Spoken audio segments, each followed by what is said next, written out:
Well, so we are back from the commercial break here at the Baba Yara Stadium, where Kumasi Asante Kotoko will be playing against Tema Youth. So we'll go over to Prince Annan to take us through the first half of the commentary here. Stay tuned in and enjoy as Kumasi Asante Kotoko play Tema Youth in the final league game, and then the game that will see them officially afterwards being crowned as champions of Ghana football for the 2011-2012 season. It's all joy and excitement here at the Baba Yara Sports Stadium. Good afternoon and welcome to the Garden City of Kumasi, and precisely to the home grounds of Kumasi Asante Kotoko. The team, also known as Kumapema Pembeba, they're also known as the Fabulous Ones, and their fans are here in their teeming numbers to see Kumasi Asante Kotoko annex the 2011-2012 league title after 4 years in the doldrums. And the fans will go to any extent to ensure that all is about red and white, the colors predominant here at the Baba Yara Sports Stadium.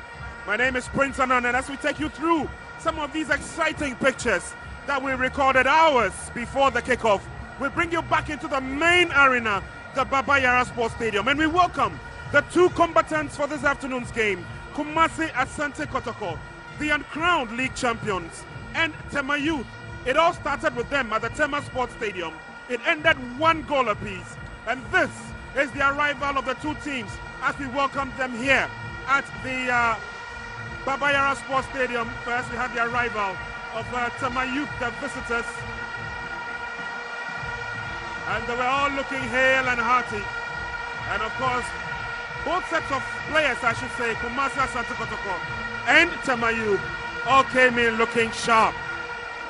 And this is the arrival of the uncrowned league champions, Kumasi Asante Kotoko.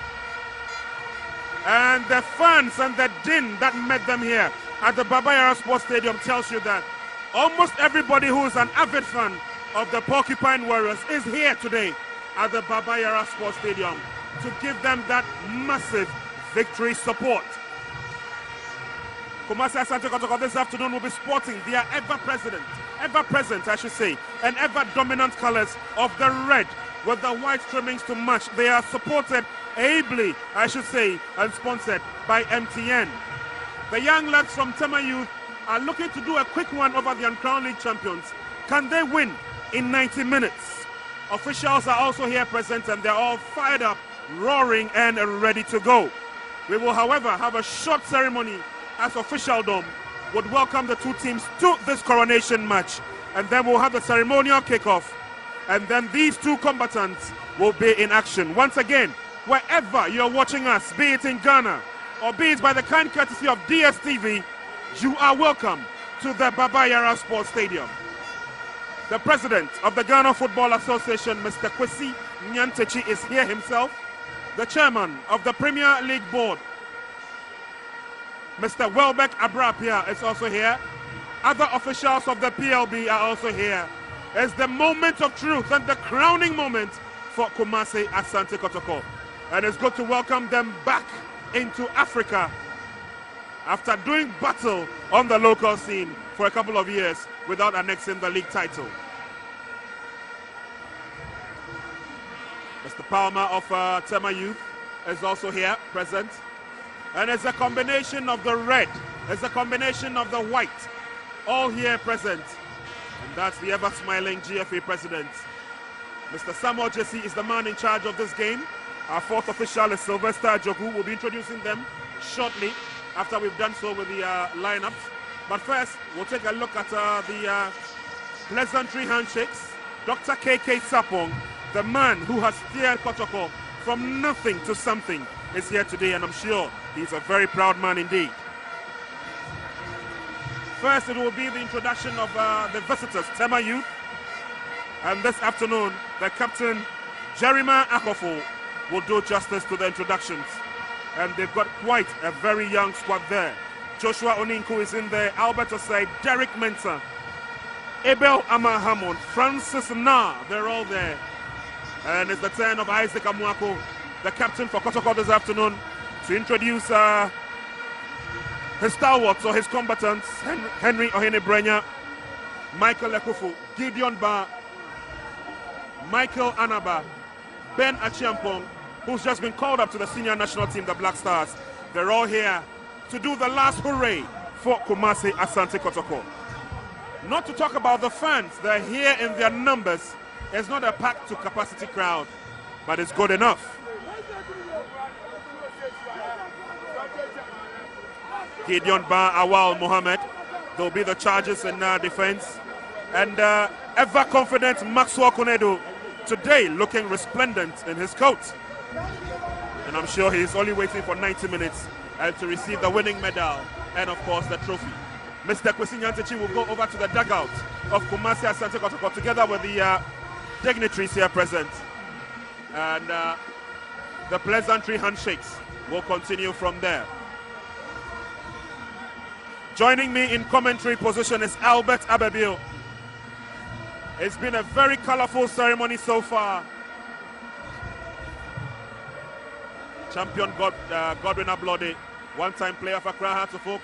His former manager, Maxwell Konedo, or his former boss, Mr. Kwesi Nyantechi, exchanging the pleasantry handshakes. Operations manager of Kumasi Asante Kotoko. They're all there as the moment of glory for Kumasi Asante Kotoko. Born in 1935, they've come a very long way, the fabulous lads. And of course, by the kind courtesy of Glow, they're making the Ghana Glow Premier League one of the best, if not the best, on the African continent. I'll soon be introducing Albeth Abebil to give us his opening remarks. And of course, what he thinks of today's coronation match. Albeth has been with us from the beginning right up to the end. And together with Albeth, I don't know whether you want to call us the Alpha and the Omega after bringing you Kotoko Tema Youth at the Tema Sports Stadium. We're bringing you Kotoko Tema Youth this time at the Baba Yara Sports Stadium. And that is the victorious Kumasi Asante Kotoko squad with all the players, both playing today and on the subs bench, the technical team. Mr. Kwesi Nyantechi is a very happy man, I can see from his face. And of course, mascots, operations manager, everybody is going in there. This is a historic picture taken, and it will be in the annals of Kotoko history. 2011-2012 league champions, Kumasi Asante Kotoko. And Albeth, it's been a long road. It all started 29 matches ago, and we've been through thick and thin, haven't we? We've been at the mercy of the rain. We've been at the mercy of the wind. The fans have shown their support. Before Albeth comes in, let's take a look at the men who will do battle for Kotoko. Stephen Odro is starting today. Ben Achiampong, Daniel Niaje, Michael Anaba, Richard Yabua, Michael Lekofu, Awal Mohammed, Gideon Banya, Alfred Pong, Ohini Brenya, and Isaac Amwako. First 11 for Kumasi Asante Kotoko. Quite a solid 11 we have there.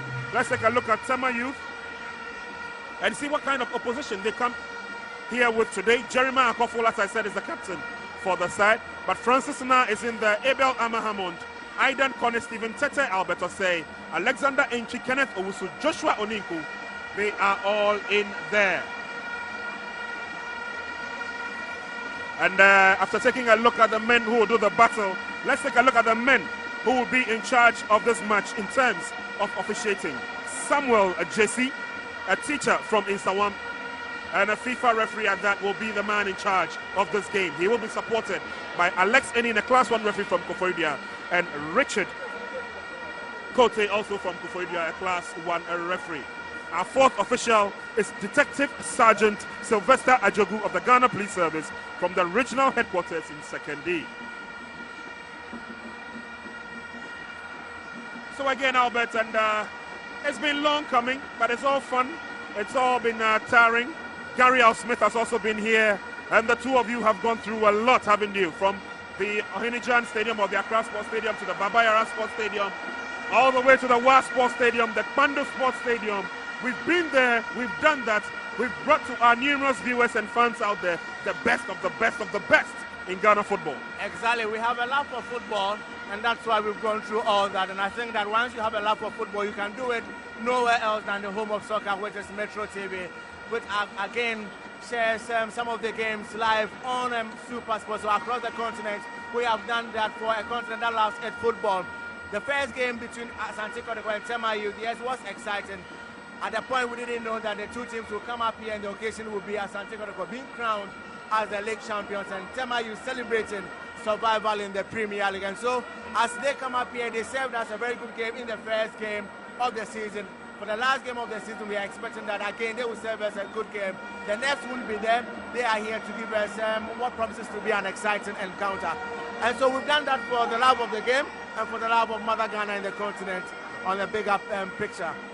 Most definitely we're doing it for God and country, and of course it's been sometimes sweet, sometimes sour, or sometimes sweet, sometimes bitter. The experiences have been a lot, but we thank God we've seen match day 30 in the Ghana Globe Premier League, and we give thanks to the Almighty God.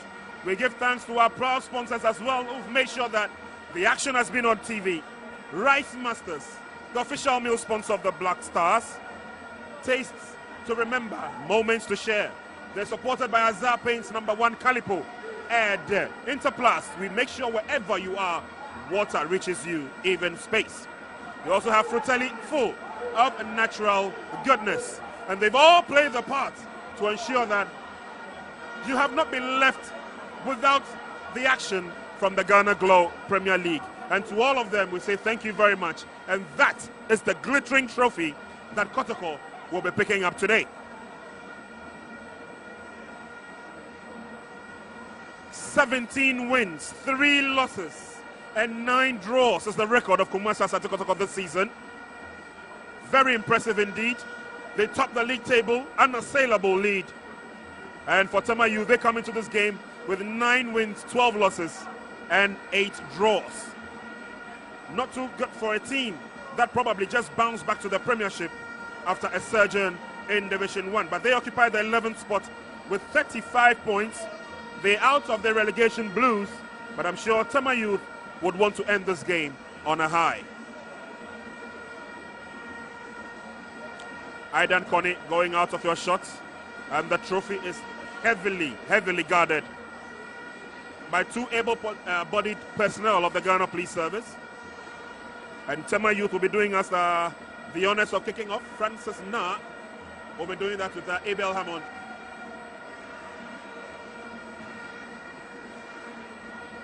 Jerima Akofo, he loves to do the overlap on the left. Let's see how good he will be today. Joshua Oninku does the same on the right for Tema Youth. And away we go with the commencement of this match. It's match day 30. It's the final match of the Ghana Globe Premier League. And this afternoon, it's Kumasi Asante Kotoko, the uncrowned league champions. They're taking on Tema Youth.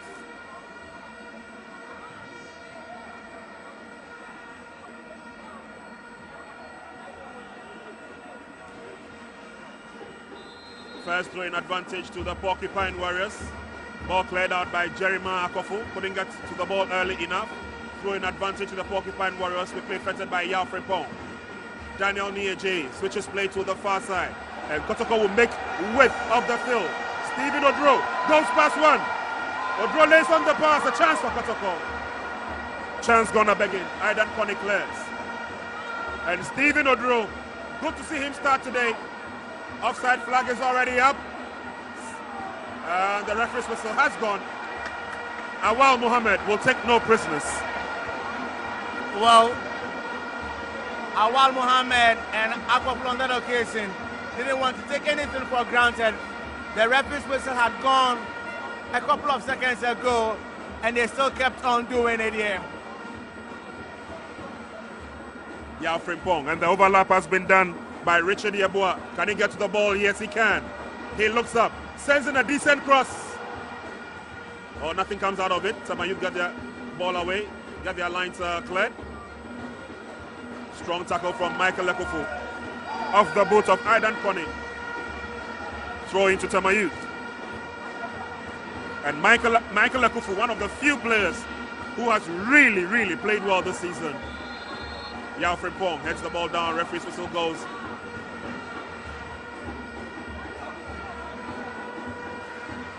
Free kick, it will be to Albeth Osei of Tema Youth.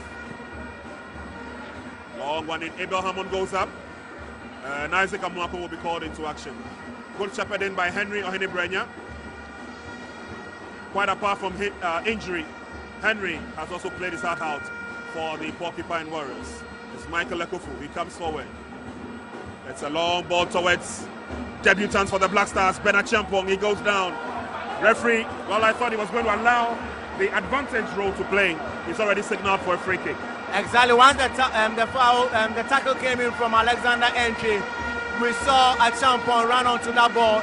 He looked to have been stumbling here, but the referee should have allowed the advantage. But the point is that it was there was contact in that particular tackle. He had every right to blow the whistle, but once a Champong had regained some level of ground and pushing for that particular ball, I thought he was going to allow him to run for the ball. If he lost advantage of the ball, then the foul will be called back. But yeah, Frimpong does the overlap run. Michael Ekofu is a poor kick. It comes to Daniel Nieje, and he also wastes that effort. Michael Ekofu would gather well for Kumasi Asante Kotoko. Good thinking. Maintains his composure and finds Henry Ohinibrenya to the far side, and his youngster Gideon Ban. Stephen Odro, and he draws the applause from the fans anytime he gets the ball. A very strong Old Faithful of Kumasi Asante Kotoko. Exactly, he's been a sincere and a very good faithful of the Kumasi Asante Kotoko family. Joined from Real Tamale United amidst serious controversy in 2000. Ever since he's stayed all for Kumasi Asante Kotoko, save a brief stint in South Africa. And he's joined Kumasi Asante Kotoko. He's been part of the family of Kumasi Asante Kotoko that have won some good matches here. They remember him for his goals, particularly against Asofok, and the goals that got them winning the and it's Bernard Champong. Solid header back. Good thinking by Albeth Osei. And goalkeeper Kofi Mensah makes a save. So just a couple of minutes, almost 4 minutes in the first half. And both sides still sizing each other up. Stephen Tete.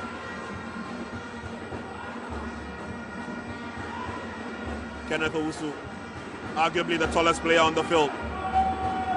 To the near side he comes, and he comes to Albeth Osei.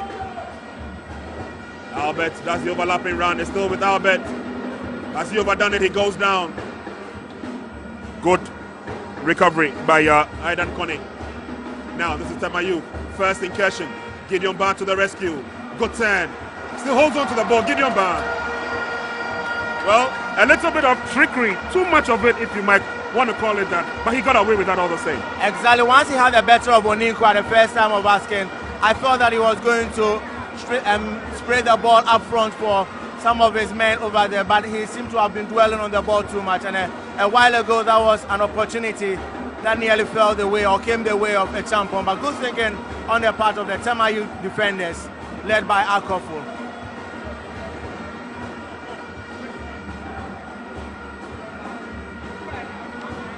Kumasi Asante Kotoko on the threshold of an attack there. Alexander Entry clears out. But the pressure is still on the lads from Tema. And Gideon Ban goes forward. It's probably going to be a long throw. Richard Yeboah, Daniel Nieje, they're all in the 18-yard box. It's long enough, goalkeeper to the rescue. No problems with Kofi Mensah. Probably took a little knock on the face. Seems to be okay as we take a look from Gideon's throw. Again, quite a very long one. And I think it was the head of Michael Anaba that clipped with him. Chance for Kotoko, cleared out by Entry. And it's picked up smoothly by Stephen Tete. Strong tackle comes in from Michael Ekofu.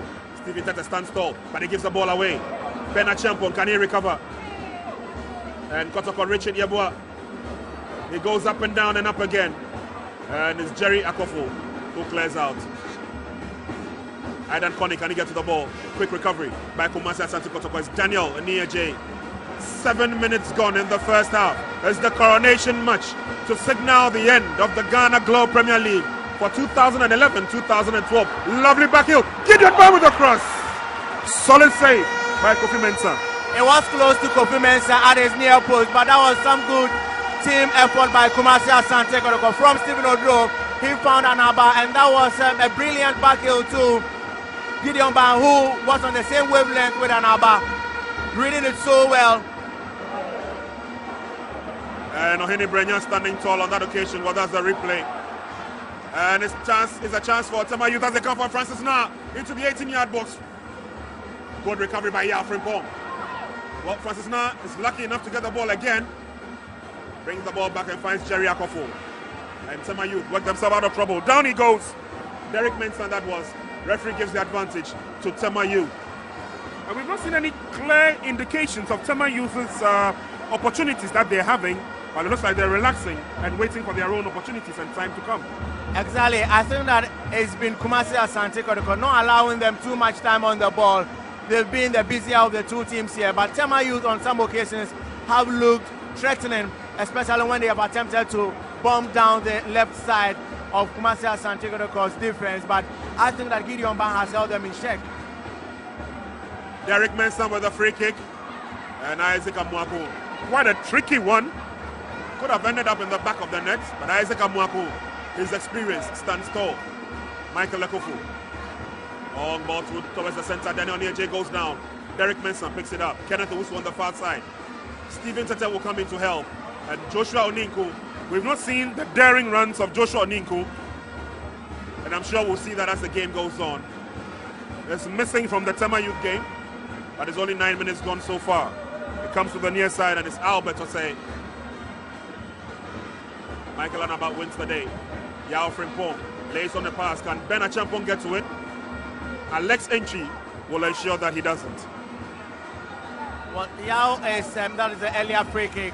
A bit difficult to save here. It just tipped at the final moment.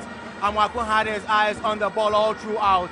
And Derek Mensah, he's one who strikes some of the very good free kicks here, or dead balls here. We don't see it on a regular basis in the Premier League. But that pass from Yao Frimpong a while ago, I think was not the best option he selected.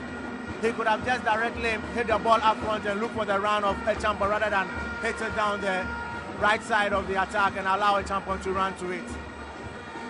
Awar recovers well in defense for Kotoko. Isaac Abmako kicks the ball out. And it's now Michael Anaba. Finds Richard Yabo on the near side. Anaba calls for it and gets it. But can he get to it? Strong tackle coming from Alex Entry. Referee says play on. Samuel JC, FIFA referee, has waved play on. Meanwhile, it looks like injury worries for Michael Anaba. There was a little nudge in the back. And you can see from the replay again, Alex Entry, quite a solid tackle. Well, Alex Entry came in late. Anaba got the first touch of the ball, and once Alex Entry connected, you will feel that he had taken the advantage from Anaba. Anaba was looking for the penalty. His first touch of the ball was away from goal anyway, but the thing is that the tackle that came from Alex Entry, he connected with the ankle of Anaba. Other referees would give it, JC allowed it to go, but not a huge controversy in this game. Jerry Akofo for Tema Youth.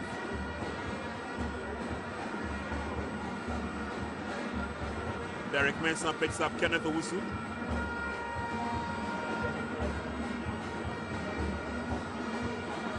And a cautious build-up by Tema Youth. Early days in the first half. Jerry lays on the pass, good thinking. It comes to Abel. It's Abel again. Towards the 18-yard box, is headed out by the defense of Kotoko. Gideon Ban scoring 4 marks there. And Daniel Nieje sets up Ben Achampong. Unfortunately, it was the last touch from Alex Entry that did the damage as they come forward again. And I must say, Albert, that I have been totally impressed with the kind of turnout we have here at the Baba Yara Sports Stadium. As early as 8 o'clock, you can see the fans trooping into the Baba Yara Sports Stadium only to do one thing, to support Kumasi Asante Kotoko as they lift the trophy. Injury worries for Tema Youth. And it's just going to be a free kick just outside the 18-yard box. Going down on that occasion was Aidan Conning. Well, Gideon Ban pleading his innocence there, but he came in with a late tackle. I mean, players will plead their innocence, but they know what they've done. And for me, it was a crucial tackle there, although it's one for Tema Youth, or it's hard Tema Youth winning a free kick very dangerously around the goal area. Had he allowed him to go, you would have felt that Tema Youth were going to get a very good chance of scoring the first goal here. But even from this dead ball situation, it is quite dangerous for Asante Kotoko to defend from. Wasted effort. And I guess that was from the captain, Jerry Akofo. Kotoko launch a quick attack. Richard Yeboah pushes the ball a bit too far. Recovers very well. Richard Yeboah lays on the pass. It's Yao Frimpong into the 18-yard box. Down he goes. And it's Yao Frimpong who takes the yellow card from the referee. We'll take a look again at the replay.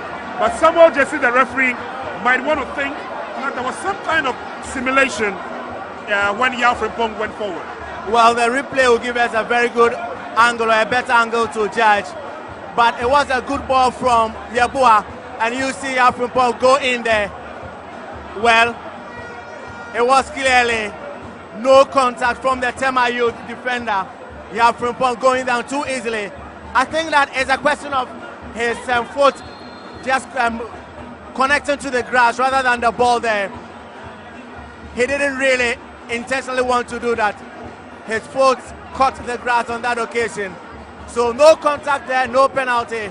Referee JC close to the action. He doesn't have the benefit of replay. He had to judge within a split second, and he has had it right. 100% for referee JC. Yao Frimpong hitting the turf in the process, and then he went down. Game will continue.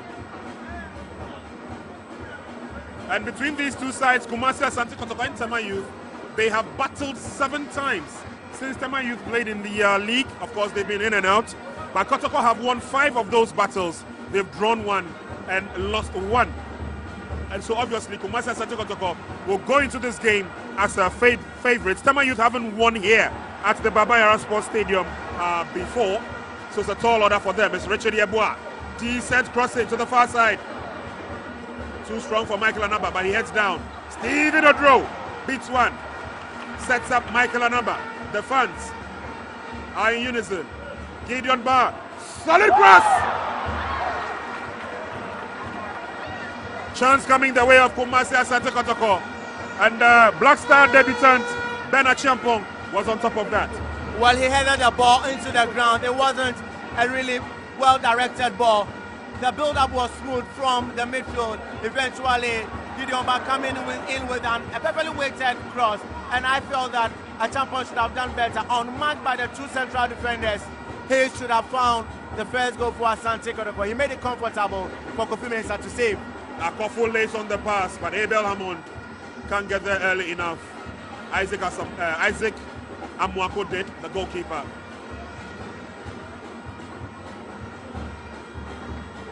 And on the bench for Kumasi Asante Kotoko this afternoon, Mohamed Sabato, Osei Kofi, Nafiu Idrisu, David Ofer, Kofi Ntibwache, Frank Boateng, and Seydou Rashid. Nieje, solid pass through by Richard Yeboah. Yao Frimpong and all. He didn't bother to raise his head to see who was in position. And, well, it looks like the going is getting tough because the coach of Maxwell Kunedu is off. Well, the conditions here getting warmer by the minute. And I think that the fact that Asante Kotoko have not scored, well, that could be on the lighter side, might have contributed to him getting in there. But Yao Frimpong, we know him to come in with inch-perfect crosses from the right. He adds to the attacking play of Kumasi Asante Kotoko, but Awa Mohammed caught him dwelling on the ball too much, over-elaborating, and that is one weakness of his game. He loses concentration some of the times. You don't expect a defender to do that. You don't know the danger that surrounds you. And for me, he needs to get his axe going. Stephen Odro trying to play the 1-2 with Daniel Nieje. That didn't work. And it's an opportunity for Oninku on the far side for Tema Youth. There's a shot on target on that occasion. It was Francis Nah, but he shot straight into the waiting arms of Isaac Amwako. I thought he was going to pull the ball back and expect the connection from Abel Ama, but he shot straight at Isaac Amwako. Isaac Amwako has conceded 6 goals in the last 2 matches Kumasi Asante Kotoko have played, so probably he's encouraged to do that. And another thwarted effort by Kumasi Asante Kotoko. Michael Anaba's cross did not get to the intended target. So far for Kumasi Asante Kotoko, Ben Achiampong and Daniel Nieje They've been able to score some 5 goals. Francis Na of Tema Youth has scored 6. Stephen Odro is going to let one from a distance. It's Michael Anaba, dealt with by goalkeeper Kofi Mensah. Well, good play by Kumasi Asante Kotoko. The passes between AJ and then Stephen Odro setting up Michael Anaba, who didn't think twice about it. He just felt that he should take a shot from that position, forcing the goalkeeper into a save. It was at a comfortable height for Kofi Mensah, drawing a spectacular save here and the applause as well, greeting that one. But Anaba, we saw him score a spectacular goal against Oko United from that range in last season's FA Cup. He's not scored many for Asante Kotoko, but he is a player who, from those ranges, can get goals. Tema Youth, there's an opportunity for them as we take a look at Kofi Mensah's catch again. Cross comes in from Jerry Akofo, and it goes out into touch for a throw-in. Now, speaking of the fact that the likes of Kumasi Asante Kotoko, Bernard Champong and Daniel Nieje have amassed a total of 10 goals, 5 each amongst them. Francis Na of Tema Youth has also got 6. But strangely enough, 2 players who got the goals for Kotoko and Tema Youth on the opening day, that was day 1, Ahmed Toure and Hamza Abdullahi, are not in the teams today. Well, for the 2 players, I think that the circumstance is very different here. For Ahmed Toure, he's not been the same player as Asante Kotoko had him in the first round or even the second round of last season and the first round of this season. He seemed to have had the applause and all the praising going into his head. Took a leave without absence without leave. I mean, going a wall in Ivory Coast. By the time he came back, Maswa Kunede didn't want to have anything to do with him. And it's been a total team effort from Kumasi Asante Kotoko. For Hamza Abdullahi, there's a question of not being in tip-top shape after the first game. He's been in and out of the first 11 for Tema Youth quite a number of times.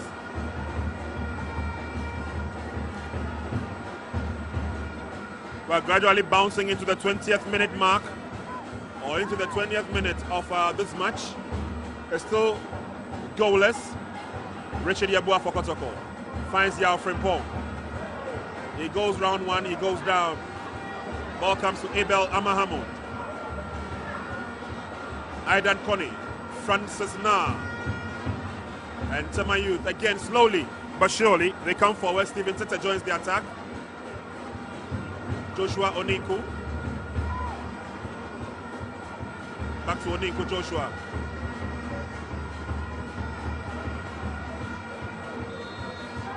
A struggle for the ball there, Albeth. And Albeth wins the sympathy of the referee. Strong challenge from Richard Yabua. Albeth goes down again from that tackle from Michael Anaba. Gradually growing into one of the finest midfielders we have on the local scene, Michael Anaba. And he's still got age on his side, so can easily slip into any of the national teams when the time is right. Derek Mensah. Kenneth Owusu surges forward. And it's a drive from afar. Not the kind of ball to beat Isaac Amuako in goal for Kumasi Asante Kotoko. And Maxwell Konedu, assistant coach of the senior national team, the Black Stars, head coach of Kumasi Asante Kotoko. He's up on his feet. He will issue instructions right away.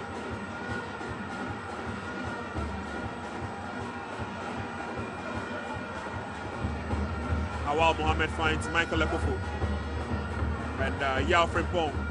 Michael Anaba has made a move towards the left-hand side of attack. Stephen Odro lays on the pass to Daniel Nieje. A chip forward was well read by Tema Youth. Albeth Osei clears, doesn't go too far. Yao Frimpong. Still holding on to the ball, Yao Frimpong. And Henry Ohini Brenya. Ball still in play though. Derek Mensah, good recovery for Tema Youth. Referee says the game should continue. Derek goes down this time. It's a push from Richard Yabua. That will be a free kick advantage to the lads from Tema. Well, Kumasi Asante Kotoko and then Tema Youth have the luxury of not having the pressure on them for either winning the league or staying in the league. But other teams would have. We understand that from the Accra Stadium, it is out of Work 1, Brekumasna 0. And then New Edubiasi are drawing at home to Bechelu United. Ashanto Dwarfs is goalless over there. And then the Lions game against Adriana Stars. Adriana Stars Liberty is also barren. And so if it stays this way, Brekumas now could be thinking about the mathematics. If they win, they will not care about whatever happens in the other venues or the other venues involving two other relegation threatened teams, Mighty Jets and then Bechem United. Well, let's see how that battle goes on. And as much as possible, we'll be feeding our viewers with information thereof concerning the battle for relegation. 23 minutes gone in the first half. It's Kotoko nil, Tema Youth nil. This is the match to crown it all for Kumasi Asante Kotoko. They will be walking home with the Ghana Globe Premier League trophy for the year 2011-2012. Michael Anaba is brought down. Free kick advantage, says the referee. It will go to Kumasi Asante Kotoko. Well, just as I updated the scores from the Accra Sports Stadium, a goal has been scored by Mahatma Otu, so it's 2-0 against Brekum Arsenal, and once his goalless involved in New Edubiasian, Bechem United and Mighty Jets against Brekum Arsenal. It means that on paper, Brekum Arsenal could still survive because they have the better head-to-head between themselves and then Bechem United. A missed opportunity there for Kumasi Asante Kotoko. But it's interesting how the battle for relegation is turning out. Brekum Arsenal down by 2 goals against Accra Hearts of Oak. Let's see what happens in the other matches involving Bechem United and Let's see what happens between Bechem United and, of course, Mighty Jets, because they also are in dire straits. Exactly. And just now we hear that New Edubiasi are drawing with Bechem United in Bekwai, and the results from the Mighty Jets versus Chelsea game is still barren. And so, as it stands now, it means that Bechem United, will go on the same number of points with Brekum Arsenal, but Bechem United have an inferior head-to-head record against Brekum Arsenal. Okay, so a lot of statistics and mathematics will be going on, and I'm counting on the head of sports for Metro TV, Mr. Christopher Opoku. He's got the brains for the additions and the subtractions, and definitely he'll be feeding us with the permutations as we go on. It's Michael Ekufu lining up for a drive. Daniel Niaje takes up the mantle. It's a left-footed feeble shot, and it goes straight to Kofi Mensah. Well, Asante Kotoko have been huffing and puffing. I mean, we've seen them have 2 opportunities at goal from aerial situations. One, the header from a champion was weak. The other completely off target from Yeboah. I think that from those 2 opportunities, they should have had the first goal here. Apart from that, they've sat in comfort zone, not bothered too much by any threats in an attacking sense from Tema Youth. Abel Hammond for Tema Youth. Can he get in the cross? It goes out into touch.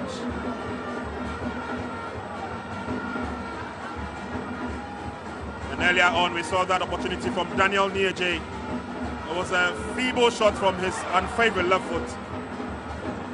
He ended up in the arms of goalkeeper Kofi Mensah. Tema Youth come forward again. Stephen Tete. Kenneth Owusu to the near side, fires Albeth Osei. And it's Jerry Akofo who crosses the center line, waiting for the options. Down goes Aidan Kone. And it's Richard Yeboah. Ben Achampong is the lone ranger up front. Ben gets the ball, but Alexander Entry. Well, Alexander Entry didn't really have to do anything as Ben Achampong laid on the pass. Yao Frimpong. Daniel Niaje. And Kotoko looking for that opening to sending the drive. Stephen Odro. And it's a wasted effort. Goal kick advantage to Tema Youth. And between Ben Achampong and Richard Yeboah, an opportunity has gone a-begging.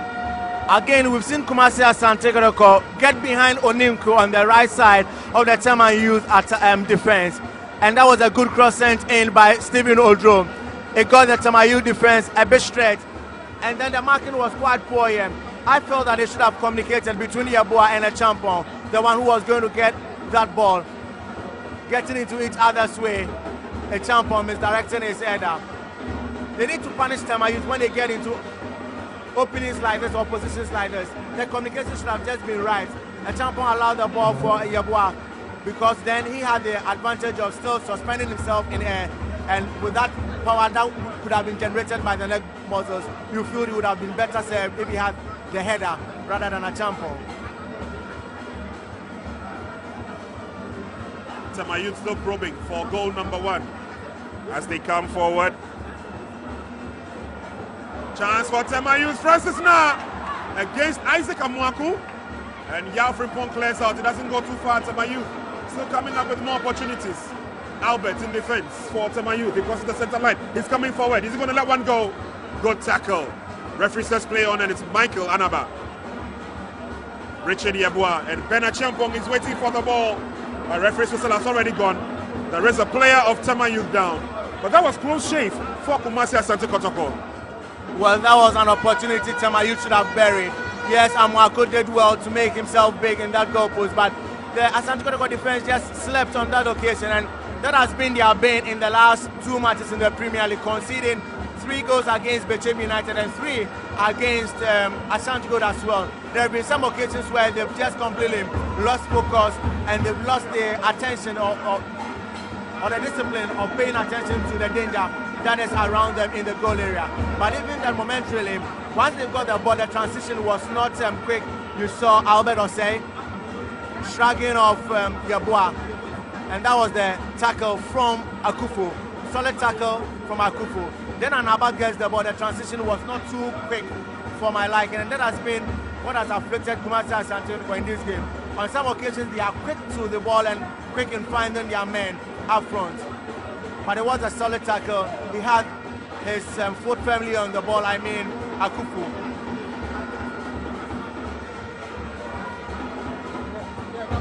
A little problem of an injury worry for Tema Youth as Albeth Osei goes off to receive further attention. Gideon Barr coming forward. Gideon Barr slowly but surely. Michael Anaba, can he cut through and send in a decent cross? Gideon Barr is left-footed. You wait for it. It's Michael Akufu. This time the shot goes wide.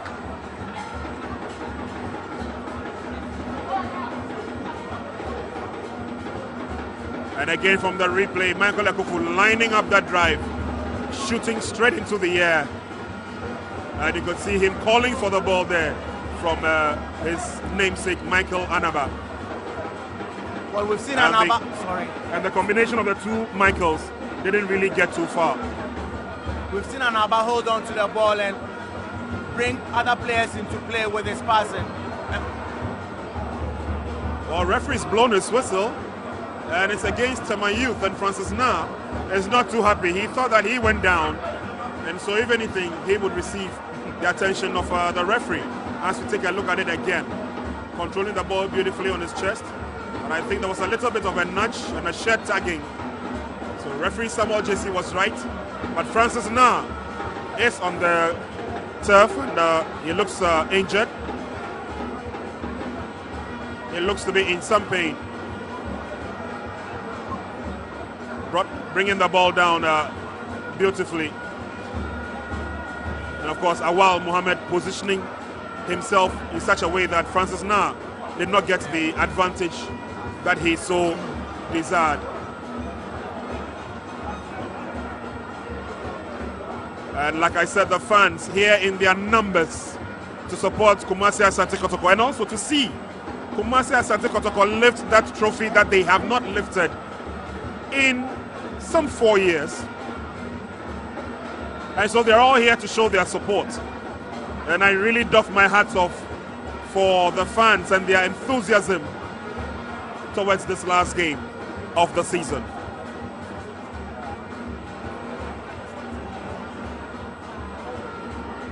Of course, for Kumasi Asante Kotoko, they are out of the MTN FA Cup. Tema Youth still have a stake in there. And so for Tema Youth, still another opportunity for glory in terms of the MTN FA Cup. 32 minutes.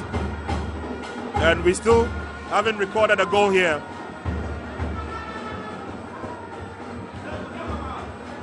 Oninku takes the ball away from Gideon Barr. Lovely turn by the youngster. Oninku still has the ball.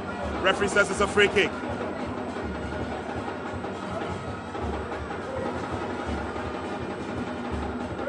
And the ball will go all the way back to Kofi Mensah.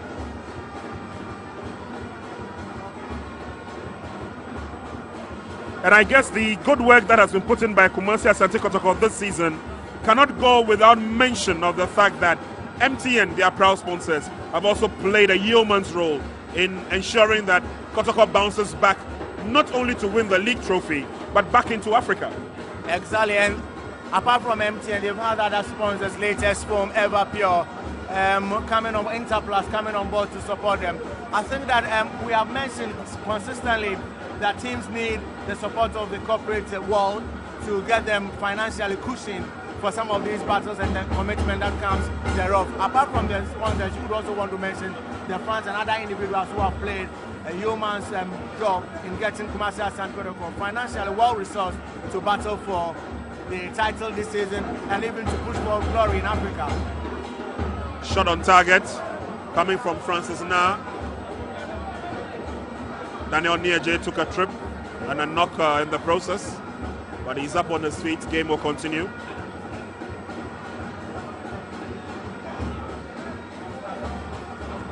It's turning out to be a bad day at the office for Brekumas now. They have gone down by 3-0 Attack Rajima scoring the third goal, but as I mentioned, as it stands now, they are still safe because they have the better head-to-head record against Betim United. They drew away to Betim United in the first round, and then at home it was goalless. In the first round it was 1-1, and so level on points with Betim United, but the point is that they have the better head-to-head. So whilst Asopok pushing some bitter pills down the throats of Arsenal, they would still be hoping that UAWBS will do them the favours. Well, it's the last day of matches in the Ghana Globe Premier League.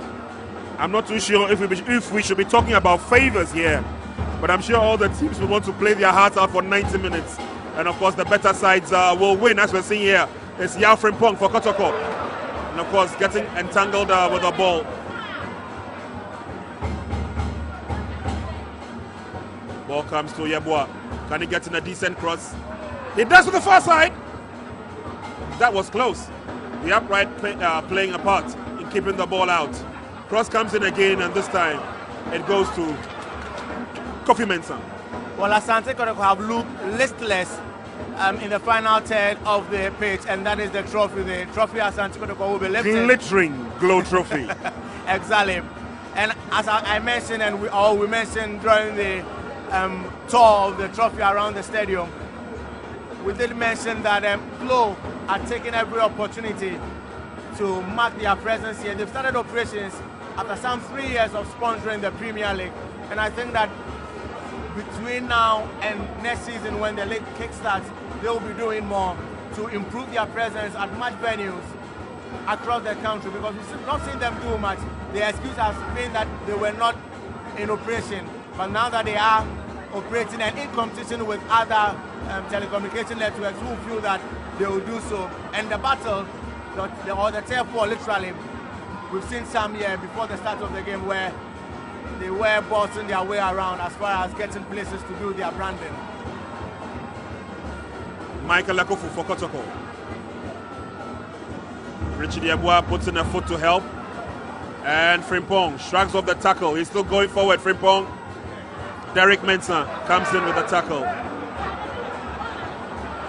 Samuel Jesse judged that to be a very fair tackle. And so the game will continue. Stephen Tete. Akofo finds Derek again. And slowly but surely, Tema Youth get into the half of Kumasi Asante Kotoko. Oninko Joshua trying to find Francis Na. And Awal Mohammed. Well, he tried to shepherd the ball out. Good recovery by Tema Youth. Shot is on target. But on this occasion, Aidan Kone's shot goes wide. Well, again, Awal Mohammed not doing the business to the letter. He wanted to shepherd the ball, and with his huge frame and the seeming physical advantage that he would have in such a shoulder-to-shoulder challenge, you do not want to see him beaten by any of the Tema Youth players, particularly Aidan Kone in that particular battle. It was a question of the other players coming in and putting pressure on Tete to prevent the goal being scored. Lovely pass there from Daniel Nieje. That would have been a goal because Bernard Champon kept closing in and closing in. He had wanted to do the flick at the last minute. But again, quick reflexes from Kofi Mensah saved the day for Tema Youth. Exactly. From that position down the right side, we've not seen Kotoko bother Tema Youth too much. Yafrimpong not having the best of games this afternoon has not contributed so much in an attacking sense. But that was a good cross delivered by Yeboah at the near post and inviting a Champon to come across.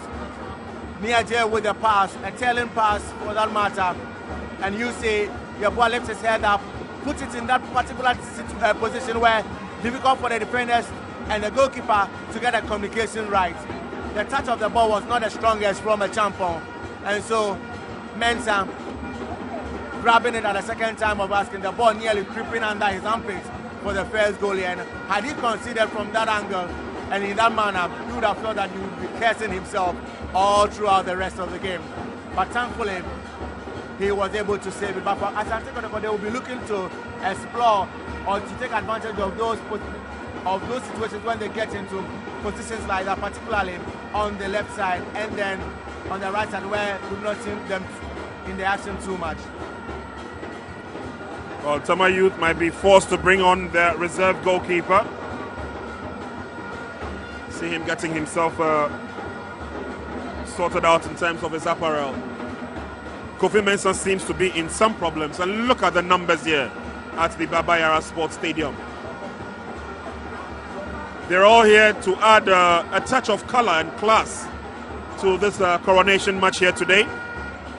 And this is the main stand, and everywhere is filled to capacity. Of course, we still have some spaces dotted on the far end, the center line. But the turnout, very, very impressive. Well, that was the opportunity a Champon was unable to latch onto.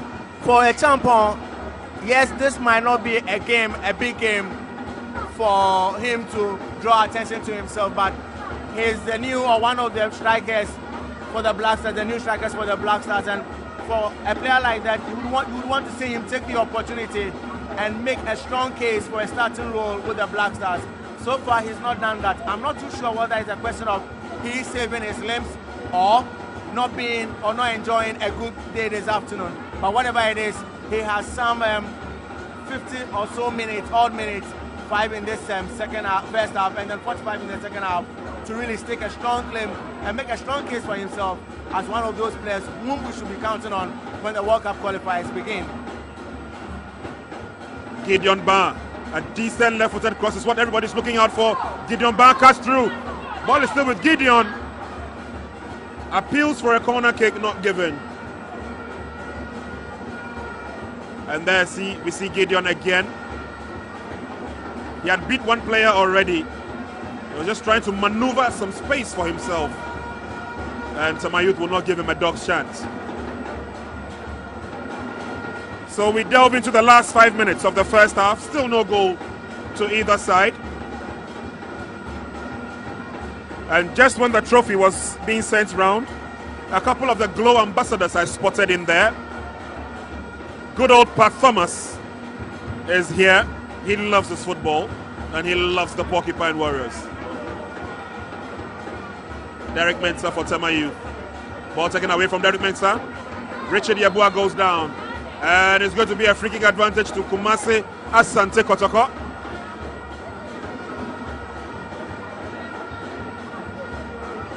Tema Youth give away a free kick. Quite a dangerous position. Richard Yeboah went in strong, but it was a strong tackle coming in from Alexander Enchi that brought him down. Let's see what happens from the resultant free kick. And Kotoko are capable of scoring from a set piece. Gideon Barr might want to fancy a left-footed curly one. He's in a tete-a-tete with Michael Ekofu. And the fans probably waiting to herald the goal. Michael Ekofu, Gideon Ban, who takes it? It's Gideon Ban who bends it. And Kofi Mensah to the rescue. The ball didn't have so much power behind it. Yes, it went over the wall, which was good. But the point is that because of the lack of power behind that particular shot, it gave Kofi Mensah ample time to run across or dive across to his left to save that particular one. But Asante Kotoko have really not done much in an attacking sense. Probably sums up what we are witnessing or what we are hearing from the other centers. Apart from the Accra game where Hazlewood are leading by 3-0. Interestingly enough, no goals have been recorded in 7 other venues. Stephen Odro, well, he'll still draw the applause every time and anytime he gets his foot on the ball. Daniel Niaje. The ball will go out. That was a free kick from Gideon Ba. And Benachampong was trying to latch onto that. And Gideon ruining that missed opportunity. 2 minutes to half-time, barring any time added on. And the fans are enjoying themselves in the stands. Tema Youth, they come forward through Oninku. Abel Hammond, can he get to it? Yes, he can. Looks for support and finds Jerry Akofo. And Tema Youth, very difficult for Tema Youth to work themselves into the heart of the defense of Kumasi Asante Kotoko. Derek Mensah all the way back to Kenneth Owusu.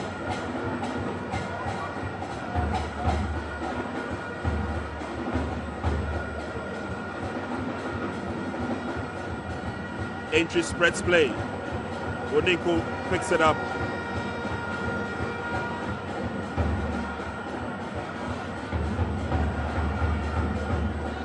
Derek Mensah. And Tema Youth give the ball away. So we have done 45 minutes of action in the first half. No goal to either side. We're doing 2 minutes of time added on. Awal Mohammed with a strong challenge.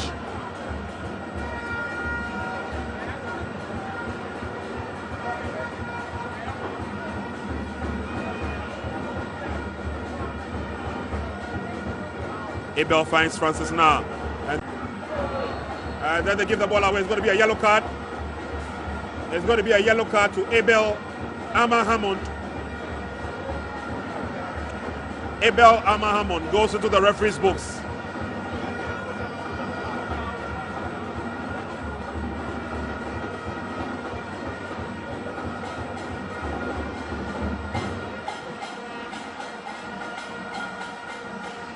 Benachampong heads the ball down. Richard Yabua finds Benachampong again. Can he turn and drive?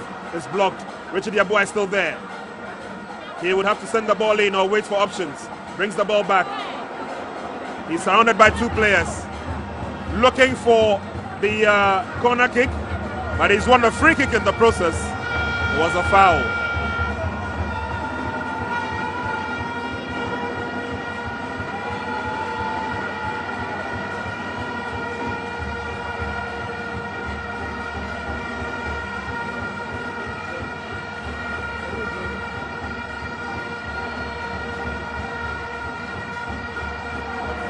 Ball comes through and it's headed out.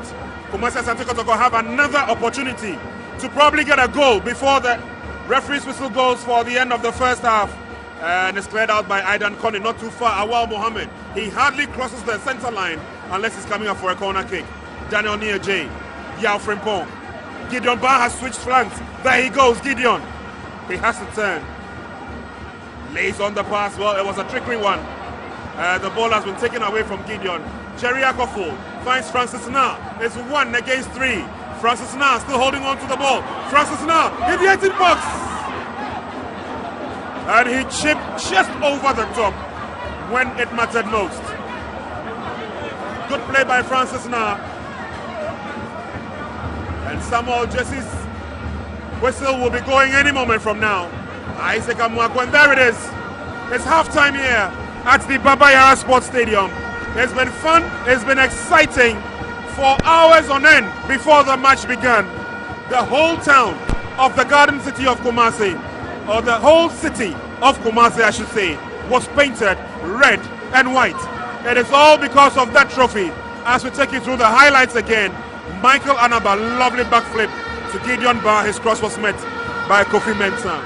And as I was telling you, the fans are here in their numbers. It's to show appreciation to Kumasi Asante Kotoko for a good job done this season. Out of nothing, they have risen to the top and they have annexed the Ghana Globe Premier League title in 4 years. It means Kumasi Asante Kotoko are going back to where they belong, and that is in Africa, to play the Africa Champions League. That is the Orange CAF Africa Champions League. And it will be good to see Kumasi Asante Kotoko bounce back on the African continent. They have done so very well this season, but they have not managed to score against Tema Youth today. Kofi Mensah has been one of the reasons. The other reasons have been that Kumasi Asante Kotoko have wasted a few of the chances. So we'll go for a quick break, and when we come back, we'll be joining you with lots of action in the second half. Don't forget, after the second half, it will be the coronation moment for Kumasi Asante Kotoko. We'll bring you all this and more live on Metro TV and, of course, on Super Sport. We'll go for a quick break, but at halftime, it's Kumasi Asante Kotoko 0, Tema Youth 0.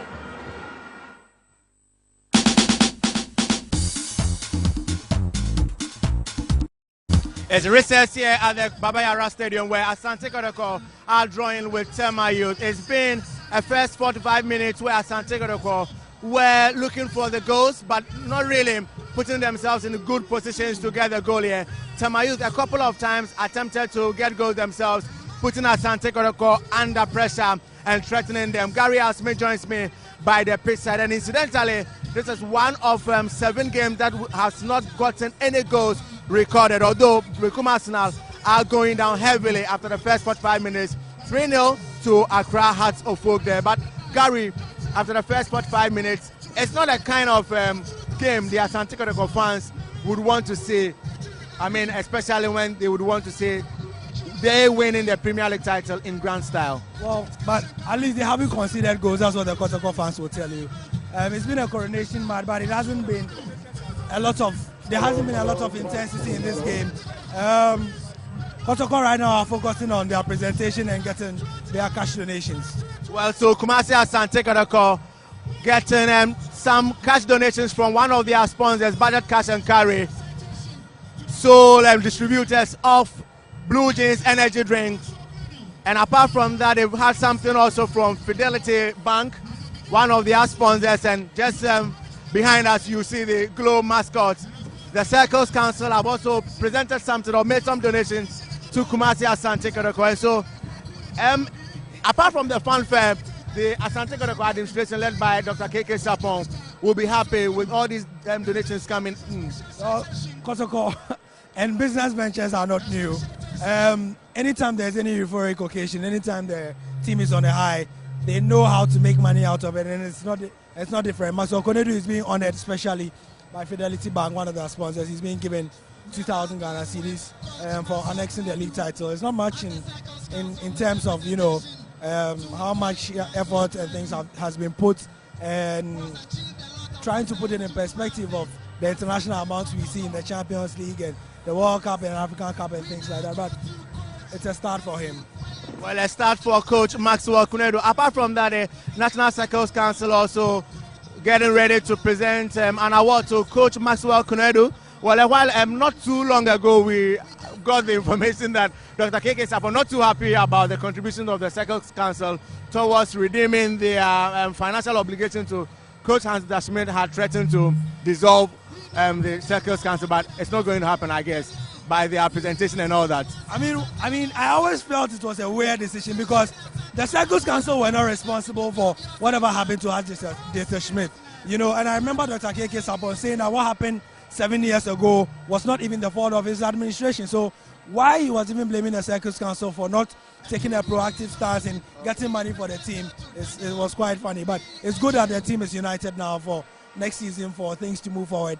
in the next coming season, 2011, 2012, 2013. So. Well, we've mentioned that Danani J on the whole over the 30 matches could vie for the best player in the tournament in the season for this particular season, but the Asante Kotoko Circles have honored him as the best player of Kumasi Asante Kotoko for the season. So Danani J probably could take it on from here and challenge with the other players in the league as well. Well, so certainly at the moment he's officially Kotoko's player of the season. Whether he can replicate it at the national level is yet to be seen. But Nieje has said that he's not too worried if he's not nominated for the top award at the PLB Gala that will be held, in a couple of weeks' time. But whatever it is, I'm sure he's going to be in contention because he has been that good. Well, beyond that, let's look at this particular presentation in perspective. It's halftime here. It's a competitive game. You would expect that Kumasi Asante Kotoko will be receiving a team talk or a pep talk from their coach. The coach is out here. Danani J is out here. A couple of other players are out here to be honored. The assistant is in there, so he may have taken instructions from Maxwell Konedu. And this is Maxwell Konedu's probably his final game in charge of Kotoko. And so that's what it's going to be. But Kotoko are deserved champions. Maxwell Konedu is now walking onto the field. Like I was saying, it might be his final game in charge of Kotoko. We are not sure as yet. There have been reports that he will resign after this game. But the management have quashed it, and we'll see how it goes.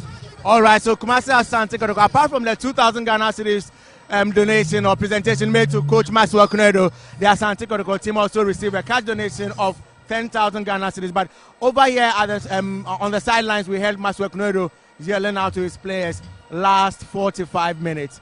That could sum it up. Looking for the 3 maximum points, I guess, and ending the season in grand style. Well, certainly. I mean, sometimes we forget on a local perspective what it means for us to take every game seriously, not just for Kotoko, but for all the 16 clubs. As we speak, only the House of Folk game has recorded any scorelines because they are leading 3-0. All the other centers have recorded 0-0 scorelines. Kotoko need to win this game, not just for today, but for historic purposes. Maxwell Konedu needs to look back in a couple of years and say that I won my last game on a high, we're able to win, and I got a very good season and all that. So with all that in perspective, it just sums it up why he would be yelling last 45 minutes to his players. Well, while the players from the two teams who are ready to come onto the field of play for the second half, Pat Thomas has come onto the field of play or has made an entry into the arena and leading the celebrations already. I mean, singing some of the favorite songs as Asante Kotoko are known to celebrate games and celebrate such occasions with. Well, the song that they are playing right now, I think was done by Pat Thomas himself, so he'll be in a good position too. I mean, I heard a couple of people saying that as a brand rep of Glow, as well as the person who sang the Kotoko song, it's a conflict of interest. But at the end of the day, Pat Thomas is a Kotoko man, he always tell you. All right, so we'll be going to Prince Anand for the second 45 minutes. We would want to see some goals here. It is the final game involving Kumasi Asante Kotoko and Tema Youth. After the end of this game, Asante Kotoko will officially be crowned as league champions for the 2011-2012 season. Let's see whether they will end it in style or Tema Youth will be party poopers. Stadium where we're going to bring you the second half of this match between Kumasi Asante Kotoko and Tema Youth. Is match day 30, is the last match or one of the last matches to bring the curtains down on the Ghana Globe Premier League. And referee Samuel Jesse gives us a signal for the commencement of the second half. Kumasi Asante Kotoko are playing from right to left. They're sporting their traditional red colors. During the halftime, we had a quick presentation by Budget Cash and Carry to support the good work that Kumasi Asante Kotoko has done. And I'm sure that is going to urge Kumasi Asante Kotoko on to probably get a winner in this game before 90. Clearance by Jerry Akofo. Daniel Nieje moving forward. Ball cleared out by Albeth, Osei. And Derek will pick up the pieces in midfield for Tema Youth. Strong tackle going in there by Gideon Ba. Referee says he will have none of that. And I'm hoping that Gideon Ba is okay. He's just recovered from injury, from a broken leg. That was a strong challenge. And Let's hope and pray that Gideon is okay.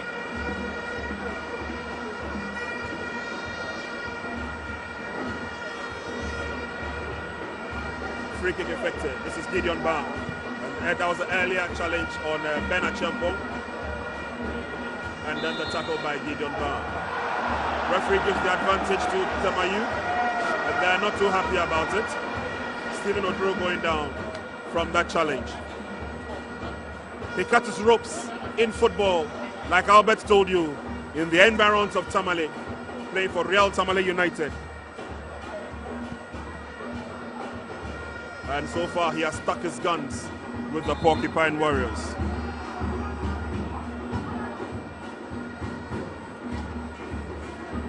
Tema Youth started playing professional football or bouncing onto the Premiership in the year 2005 when they did well in the Middle League that season. They played against the likes of Accra Great Olympics, Swedru All Blacks, NBA United, as well as the Diana Stars and Wise Fighters. They finished second on the log behind Accra Great Olympics, and they bounced onto the Premiership. In 2006-2007, Kumasi Asante Kotoko beat them both at Cape Coast. Well, they beat them at Cape Coast, but Tema Youth beat them in Tema. Gado Mohammed got a goal for Tema Youth in that match when playing against Kumasi Asante Kotoko. But in that first round, Kotoko beat Tema Youth by 2-0, courtesy Mutala Mohammed and Edmond Owusu-Ansah. Well, in the 2007-2008 season, Kotoko did a double over Tema Youth. They first of all beat them 2-0 here. Goals from Emmanuel Osei and Eric Bekoin. And in Tema, Kotoko repeated the dose over Tema Youth. They played in 2008-2009 season. Again, Kotoko scored a double over Tema Youth. They won 2-1 in Tema. And here at the Baba Yara Sports Stadium, a 3-goal cushion. 2 goals from Alexa Samoa, 1 from Kojo Poku were enough to beat Tema Youth. So for Kumasi Asante Kotoko, they've almost always had the upper hand over Tema Youth.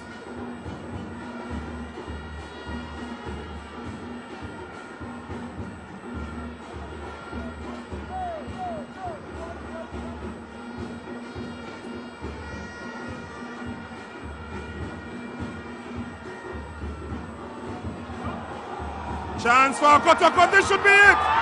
Against the goal post. Pass was laid on by Michael Anaba. And the finishing from Richard Yabua really let them down. That should have been the first goal for the Porcupine Warriors. However, Tema Youth will count themselves very lucky as Kenneth clears out. Only as far as Michael Lakofu, the man also known as Gaddafi. Awal Mohammed cut his loins at final. Michael Lakofu again lays on the pass to Daniel Niaje. You'll remember his days with Neoplan Stars. Albeth Osei to the far side, and we'll take a look at that build-up again. Well, smooth build-up. Stephen Oduro finding Anaba. The ball always getting away from a champion, but Yabua did well to run and latch onto that particular one. But I thought that he should have found target. Yes, the angle was acute. He had the goalkeeper, Kofi Mensah, down. That should have been the first goal for Asante Kotoko. Mensah was scrambling across his own goal area. By the time the connection came from Yabua, he was already down. Brilliant move, not a kind of finishing to meet it. Francis Na lays on the pass, watching the offside trap. And Abel Hammond was caught in it. So in a moment or two, I'll be going to Albeth to give us the scenarios in terms of what the score lines are and what it will mean for teams that are battling for a relegation. Play is spread to the far side, and it's Aidan Kone who lays on the pass. The cross comes in, nobody there to finish. It comes back to Aidan Kone, and a strong tackle from Gideon Bar, making his presence felt in the second half. Well, that was a strong tackle from him. Well, it was a bit dangerous. He came in there and threw himself into that tackle, exposing his stats. Elsewhere, he could get a caution, a yellow card for that particular kind of tackle, but he showed a desire to win the ball. He's been busy in the course of this game, the 15 minutes the game has lasted, sometimes he's gone down too easily and stayed on the ground. But I think that if you've seen him play ever since he made a recovery from injury in the last few games for Asante Kotoko, he's really looked promising. I think if he goes on like this, he could earn a regular place for Asante Kotoko and probably push for some other positions, some position in the Black Star, in the national team. But you see it from several other angles, and on any occasion you see that, you will think that he has escaped a big punishment. It was quite dangerous, that tackle from him. So it's a free kick to Tema Youth. And Derek Mensah will swing one in. Quite teasing, the header is on, but it goes off. An opportunity corner begging for Tema Youth. Kenneth Owusu joining the attack as and when needed. So Kotoko come out of their defensive shell. Sabato Mohammed has been warming up for a while. We might see him play in this match. Daniel Nieje. Gaddafi to Yao Frimpong. Teasing cross by Yao Frimpong is brought down by Achiampong. Back to Achiampong. The flag stays down. Achiampong. Well, the least said about that connection, the better. Well, Albeth, I know you're laughing and I know you're smiling, and Gary's been up to mischief. Yes, we all know that he's in the senior national team, the Black Stars. But sometimes these opportunities come and they're wasted by even seasoned players. Well, it sums up his afternoon, actually. You see Stephen Odro getting the ball back to him. He pulls it onto his favorite right foot, completely miscuing it. He's not had the best of afternoons, but I will not put too much on he being called and putting up the show here. But you would want to see him deliver for Asante Kotoko and stake a claim for a national team place. Daniel Nieje with the cross. Menachampo stops the ball. There's on the pass to Gideon Bar. Appeals for a foul. Not given. And Gideon misses the upright by a few inches. Well, he's got a goal this season against Tema Youth. Against Mighty Jets, yes, that's right, against Mighty Jets. And he's shown that given the opportunity, if he gets an opportunity on target, he will be able to bury it. Exactly. You see the hard work from a champion we just mentioned a while ago. And for Gideon Ban, he's one player who has the intelligence that some players lack on the locals, and he brings it onto his favorite left foot. The point is that he offers too many dimensions to a team he plays for. In a defensive sense, he has the discipline to defend as a fullback. In an attacking sense, he has other dimensions to an attack. As you mentioned, he scored a goal here. He's taking his comeback on the gradual pedestal. He's getting it and he's getting up there. But I'd want to see him do more, get into shape more, and get into the same kind of player we knew of him before he went or he suffered that horrific injury. Kumasi Asante Kotoko are on the threshold of making a change. And good old Stephen Odro will be sacrificed at this stage. And Kofi Intibwache, who's been warming up also for a while, is getting ready to come on.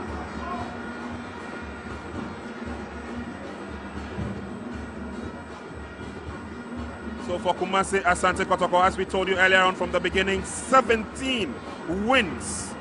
They've only lost 3 times. And they've scored 9 draws. Most of their wins they've secured when they're playing at home. New Edibiasi came here to pick up a 1-1 draw. Brekum Arsenal picked up a barren scoreline here as well. Gideon Bar. And of course they also picked up a draw playing away from home when they played Accra Hearts of Oak at the Ohenijan Stadium. Gideon Bar holds on to his foot. It's a strong tackle for the ball. Joshua Oninku going down. Was in a tussle there with Gideon Bar. So off comes Stephen Odro. Off comes Stephen Odro and on goes Kofi Ntibwache. And the fans in Kumasi, they love Stephen Odro. Well, he's been a faithful servant. Every time he touched the ball in this game, we've seen or we've heard the fans go up into cheers here. Cheering every move he's made here. He's not the same kind of player who played for Asante Kotoko between 2000 when he joined them from Real Tablet United and 2006. I dare say that ever since he made that attempted move away from Kumasi Asante Kotoko to South Africa and came back, he didn't really get into the same shape before he left the shores of Ghana, but he's been a faithful servant. He's won his third Premier League title with Asante Kotoko. He's won them some games, and notable among them, he's taken Asante Kotoko to 2 cup finals on Africa in the Confederation Cup and the Cup winners, although on all those 2 occasions they lost, and so they love him here. Michael Lekofo with the drive is blocked and headed out by Oninku. Finds Francis Na, and away Tema Youth. Na beats one. Good recovery by Kofi Ntibwache. It's Gideon Bar now, and Gideon is being seen a lot of the times in the half of Tema Youth. Kofi Ntibwache, Daniel Nieje. Bernard Champong is waiting for it. Kofi Ntibwache goes past one. Sets up the cross!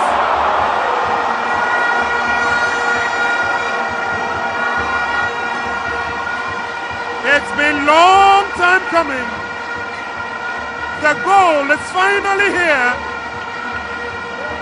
Kofi Ntibwache's magic touch. And Kumasi Asante Kotoko have registered the first goal in this match. Richard Yeboah in the right place, at the right time, with the right header, from the right pass, into the right goal. Kotoko are 1-0 up. Well, Kumasi Asante Kotoko, you sense that it was always going to come from the left. If a goal was going to be scored, it was going to be down to the hard work and the fact that they have gotten the better of Oninku on the right side of Tema Youth defense on a consistent number of times. And over there it was the industry of Kofi Ntibwache who got into that position, a pass from Dana Nieje on Mark here. In the case of space, he had a time to do a step over, and then he sent in this cross on Mark Yeboah, perfectly directing his ball into the back of the net for the first goal here. In the first half, they had several opportunities where either Champong or Yeboah were unmarked in the goal area. They were unable to hit target. On this occasion, they have put an end product to all the hard work. Asante Kotoko deservingly lead by 1-0. Good play by Kofi Ntibwache, shrugging off that attack, placing it in the path of Richard Yeboah. It's his 4th goal for the Porcupine Warriors this season. And the technical bench, the reserve players, everybody here is happy for Kotoko. Game will continue and Tema Youth will be making a substitution. Abel Ama-Hammond will be coming out and Daniel Appiah will be taking his place. Daniel Appiah is on 4 goals this season for Tema Youth. They will do well to bring him on to probably get the equalizing goal. Meanwhile, down in pain is Aidan Connie.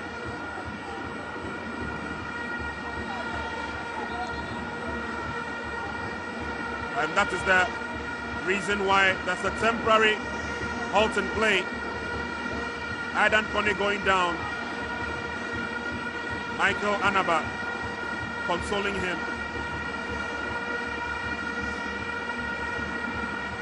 He went down quite awkwardly and quite heavily too. I'm hoping that he's okay. But look at the fans go. They're here, the red and the white. They are the dominant colors here in the Garden City today. Will glow with their green and white will compete the red and white. That's that for the colors here, or the dominance of the colors. We have several others singing and cheering in red and white here. They came here very early in party or in carnival mood. They wanted to see their team winning. Apart from this goal here, Accra's Book has also added 1 other goal to the 3 already scored in the first half. So they are leading Kumasi now by 4-0.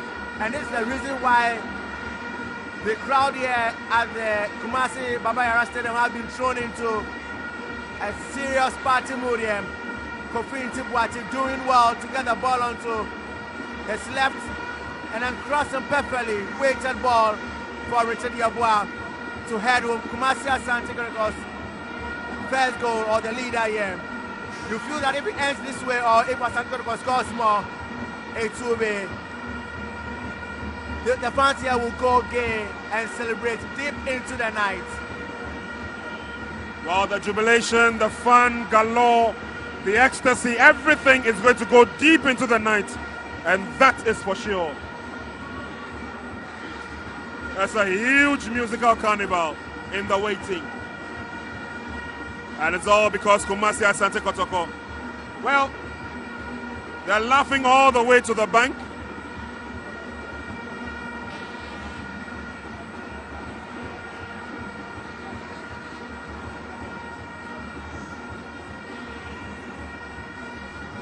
Appeals for a handball, not giving it, still in the 18-yard box. Tema Youth, what can they do out of this? Derek Mensah lining up a drive. Good work by Daniel Nieje. Kofi into Boache, lays on the pass and finds Benachampong. Alex Entry, a little push in the back. And there's a free kick to Kumasi Asante Kotoko. Well, the champion took off well there, but that was the slightest of nod. He had the advantage.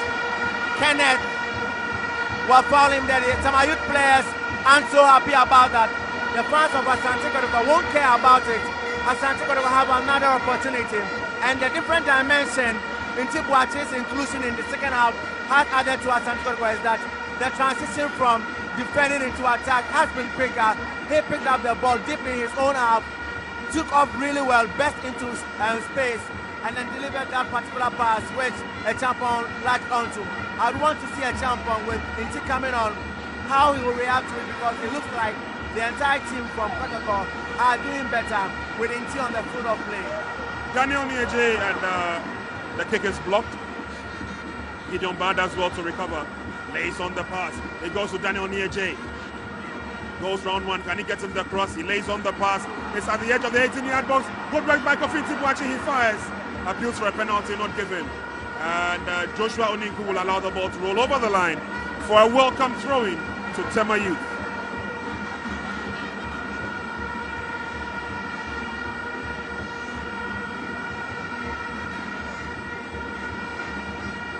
A shot from the unfavourite left foot of Kofi Tibuache, not too strong. Awal Mohammed, Henry Ohene-Brenya, Michael Ekufu inviting the pressure. Isaac Amuako gets it away.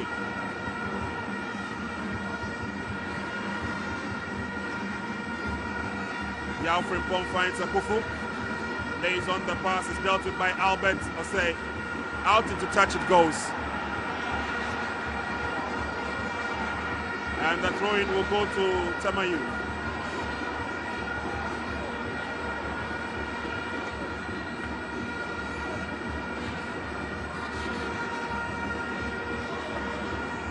So, Albert, do we have any updates from the other venues, and what is the scenario looking like?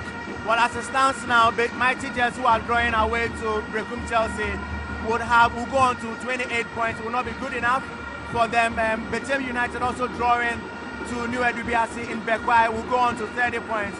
The difference is that Brecum Arsenal, who are trailing Hazelbook by 4-0, will still be on 30 points, but will have a better head-to-head between themselves and Betem United because of the fact that away to Betem United, they got 1 goal scored in that 1-1 draw, and I hope they had a goalless drawn game played against Betem United.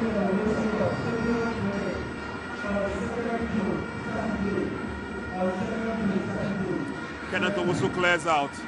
An official dom here at the VIP and the VVIP stand, enjoying the match. Henry Ohene-Brenya. The ball is cleared out.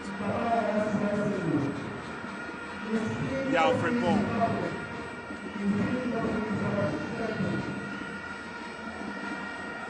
Michael Ekufu brings the ball to the near side. It's Gideon Bar. Daniel Nieje. And Kumasi Asante Kotoko keeping the ball to themselves. It's 20 minutes gone in the second half, and they're trying to tease Tema Youth out of their defensive shell. Gideon Bar, Awal Mohammed, Michael Anaba.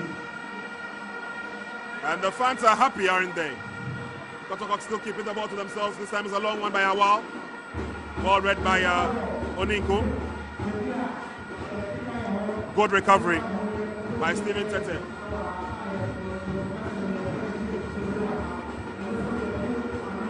Jerry Akofo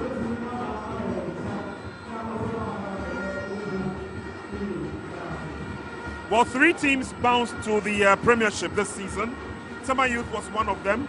We also had Wasaman United and then Bechem United, and Wasaman has gone back to where they came from. Tema Youth have stuck their heads up above high water, I should say. And like you rightly said, it's also looking dicey for Bechem United. But would you say that the debutants in the season, this season, have given a good account of themselves? And before you bring your question, your answer to that question is Daniel Niaje. This time, Kenneth stands tall. Joshua Oniku, a little push, and Oniku couldn't control the ball. He goes over the line, appealing for a foul, at least from the referee. There was a strong challenge there from Kofi Ntibwache. Kotoko have the advantage. Michael Ekufu, Michael Anaba to the far side, and Yafrin Pong would have to go back to pick it up. But what would you make of the teams that came from relegation? And of course, one of them definitely is going back. Well, I think that the way the Division 1, the transition from Division 1 to the Premier League, the teams don't have the time to get a proper preseason in place to sort themselves out for the competition and the rigors of the Premier League. Apart from that, they play barely 14 matches or 15 matches in the National Division 1 and come up here to travel across the country and play here. I think that difference in playing the Division 1 and Premier League has a big toll on them. And that's a nice overlap run there by Kumasi Asante Kotoko's Yafrin Pong, held in check by Alex Entry. And panning my eyes across the VIP and the VVIP stand, former players of Kumasi Asante Kotoko, the likes of Samuel Lopokunti, and of course Safo Jemfi, they're all in there. They're all playing different roles to support Kumasi Asante Kotoko. And Gideon Bar clears out. And we also have one ardent fan of Kumasi Asante Kotoko, a doctor by profession, Dr. Kusi Esubonteng. He loves Kumasi Asante Kotoko to bits. And he's here supporting in his full regalia of the Kotoko colors. He's a doctor at the Nana Ifia Kobi Hospital at Nankansu Edujama. And not him alone, but of course there are other die-hard stalwarts of Kotoko who are here to add ornaments to this game, and of course to give credence to the fact that they are all proud of the fabulous boys Kumasi Asante Kotoko. It's a corner kick on the far side to Tema Youth. And make no mistake, they're not sad, they're very happy. They're only waiting for the final whistle to go. Corner kick comes in, headed out solidly by Gideon Bar. It's hooked back into the 18-yard box by Aidan Kone, but nothing really comes out of it. 24 minutes gone in the second half. Kotoko still leading by 1. Well, I think that in the second half we've seen goals being recorded across the other centers. While Stars have scored the leader against Mediama SC, the goal scored by Major Ban Tete. And so While Stars leading Mediama SC, that would hurt the ambitions of Mediama SC in playing in the top 4. Chance coming for Ben Achiampong, gets in the cross, too many violet shirts. But it's still in there. Daniel Niaje bends one. Good save from Kofi Mensah. Well, Daniel Niaje was there to pick up the second ball. He bends it around. He wanted to get the ball around the goalkeeper for the second goal here, forcing Kofi Mensah into a spectacular save. And there you see Niaje getting his foot around that particular one, the inner foot around that short ball. It was always going directly into the bottom half of that particular goal. Kofi Mensah reacting and coming to the rescue of Tema Youth. Well, it's a corner kick to Kumasi Asante Kotoko to be effected from the far side by Gaddafi. Michael Ekufu, and is headed out by Derek Benson. I'm not surprised that Oniaje is playing like this today, because the donation made by Budget Cash and Curry, we understand that he was adjudged the best player for Kotoko this season. And I have no doubts that yes, indeed he has. And well, football is for the young and the old, wouldn't you say? Exactly. He's here in his red colors already. She's been born into the family, the red family. Most definitely. And there's a brass band just sitting underneath us in commentary position. And I noticed that brass band has a Kumasi Asante Kotoko cloth that they're wearing, and what lengths Kotoko won't go to ensure that the supporters also have a feel of what it takes to support Kotoko. Well, Gary Smith will tell you that on such euphoric occasions, every member of the Porcupine family would want to be noticed, and they have several ways of doing that. They come here, young, old, ladies, gentlemen, all come here to show their presence. The VIPs would also come here to attempt to take the attention from all these other fans.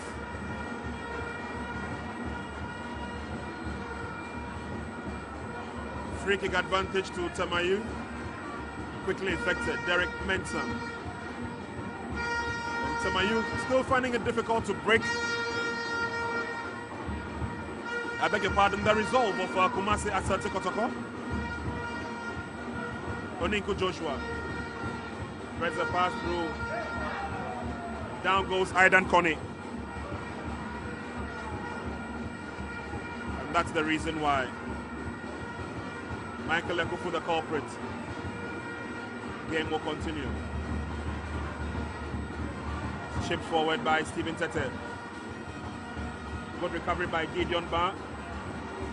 And Gideon gets himself out of trouble. And I'm so glad for Gideon Ba. He has recovered fully from that nasty injury which he picked up in a game between Kotoko and Accra Hearts of Oak. Had to stay out of the game for a very, very long time. But he's bounced back. He's doing what he knows how to do best. We can only pray that the sky is the limit for him. Gideon Ba. Michael Ekufu to the far side. Yao Frimpong, another of the young chaps who's also played quite well for the Porcupine Warriors this season. Achampo will leave it for Ekufu. So Achampo goes round one, lays on the shot. Very feeble one, off target. And a cross section of a VIP we have here. Some Chiefs. So Jerry Asari in the coat, also known as Shosho. He makes things tick for Kumasi Asante Kotoko. And again, look at the skill of the young chap Gideon Ba. Reading the game so very well, getting himself out of trouble on that occasion. Exactly, and one result from Brecum would mean that Mighty Jets might be getting out of trouble if it stays this way across the centers. They have taken the lead against Brecum Chelsea, and so they will go on to 30 points. Will be on the same number of points with Brecum Arsenal, who are trailing 4-0 with Hearts of Oak on 30 points, and Beche United drawing to New Edubiase will be on 30 points as well, but they would have a better head-to-head record against these two other teams. And so Mighty Jets, if they are able to keep up with the 1-0 lead at the Brecum Golden City Park, that will be some golden news for them. Cross-section of the dignitaries are here, enjoying the game from a bird's eye view. They would love to do the standing instead of the sitting.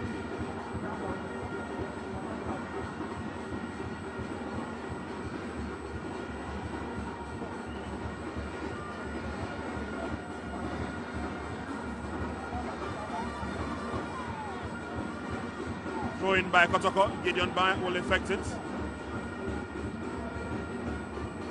Kenneth Owusu.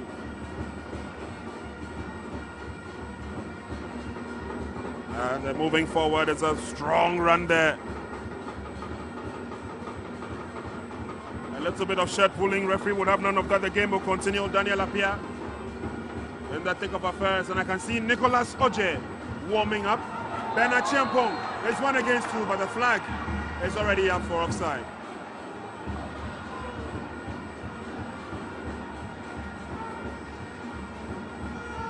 And so these fans, anything red and white will do, as long as the colors are showing. You're a die-hard fan of the Porcupine Warriors.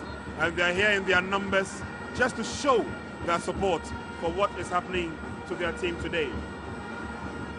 So quick change, and Nicholas Oje is on. And he's replaced Aidan Kone, who's taken a series of knocks, couple of knocks in this game. Nicholas Oje saved Tema Youth in that game against Wasserman with that toe poke that beat goalkeeper Aholu imposed for Wasserman. Probably he's come on here to get the equalizer and seemingly spoil the party of Kumasi Asante Kotoko. Elsewhere, Aduana Stars leading Liberty Professionals by 1-0. It will mean that Adriana Stars will be playing in the top 4 next season, or will be finishing in the top 4. Strong run there from Awal Mohammed, was pushed away from the ball just when he crossed the center line. Free kick advantage to Tema Youth. And Kumasi Asante Kotoko are looking forward to make a quick change. David Osei is also getting ready to come on. And I will not be surprised if anybody from midfield is taking off. Probably Daniel Nieje, he's worked so very hard.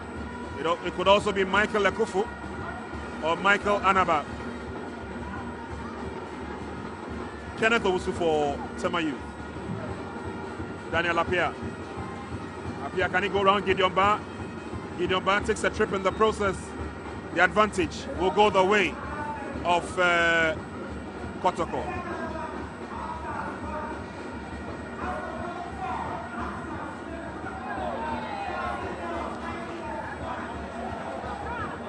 And a bird's eye view shot of the fans, and that man is a happy man.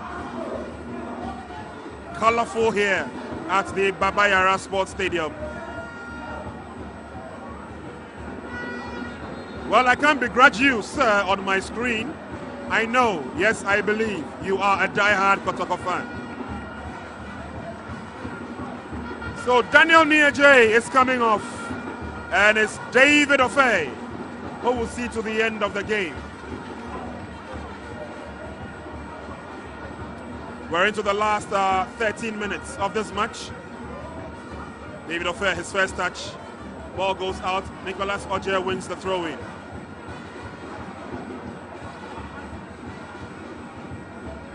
Ball swung to the far side. It's Albeth Osei.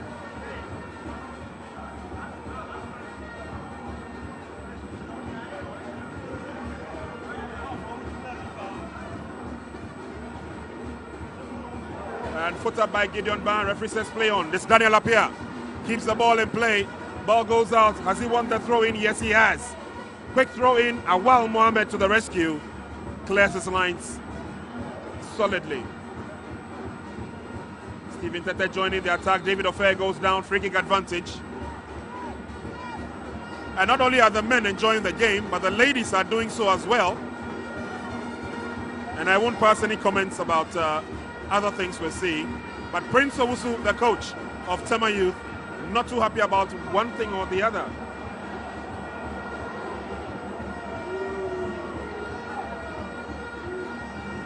And down went David Osei. And Prince Owusu, the head coach, complaining to the fourth official. There he is. Complaining to Detective Sergeant Sylvester Ajoku. Safe back header to Kofi Mensah.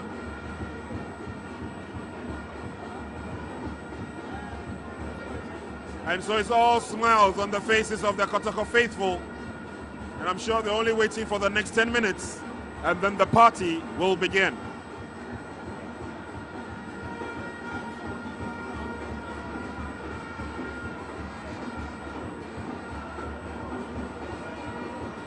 Michael Lekufu. It's Gideon Ba now. Long ball in. David Osei brings the ball down. Alex Enchi. Can he deal with David Osei? Enchi goes down. David Osei has the ball, but it's 1 against 3. One red shirt against 3. He's pushed off the ball.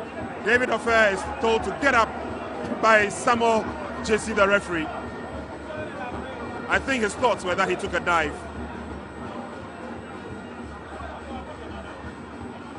And then he just went down. Well, couldn't agree with Samuel JC more. Ball is given away to Richard Yabua, but this time he wastes the effort. Well, that was a fine opportunity for Richard Yabua to record the second on the day and a brace for him. That was poor play by Alexander Entry. Don't know what he was thinking on that occasion. Osei attempting to lob it over goalkeeper Kofi Mensah. But Osei is lucky, David Osei is lucky not to have received a yellow card for diving on that occasion. It was a cheap way of attempting to con the referee. Kofi Tibuache finds Osei David. Michael Anaba is a long pass. And for Kumasi Asante Kotoko, the build-up is good, sends it the cross, but nothing comes out of it. Tema Youth work themselves out of trouble. But again, there's no follow-up on that ball. Awal Mohammed is all alone as referee will blow his whistle. I think Derek Mensah may have picked up an injury somewhere along the line.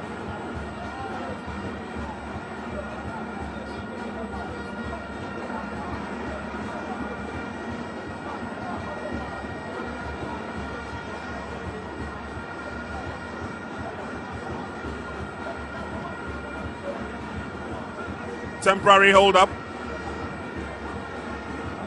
And this action is coming to you live on Metro TV and of course Super Sport by the kind courtesy of the Rights Masters. Taste to share and moments to remember. And supported by Azar Paints #1 Calipo Ed, they're frutally full of natural goodness. Interplus, we make sure wherever you are, water reaches you, even space. Well, in this case, even at the Baba Sports Stadium.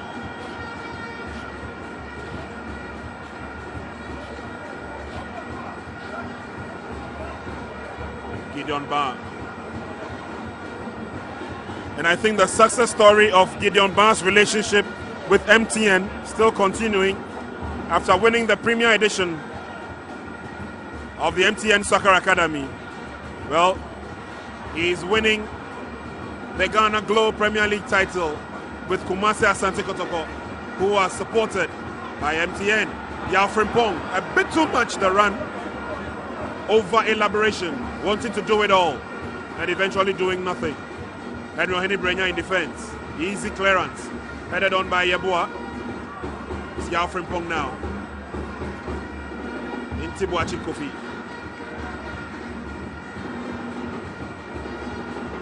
And it looks like Maxwell Konedu seems to be content with the way his team is playing so far.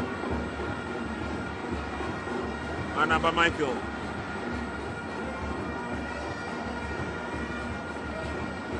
Ekofo and finds Gideon Bar. David Ofer, Michael Anaba, and Gideon Bar. Sweeping play to the far side.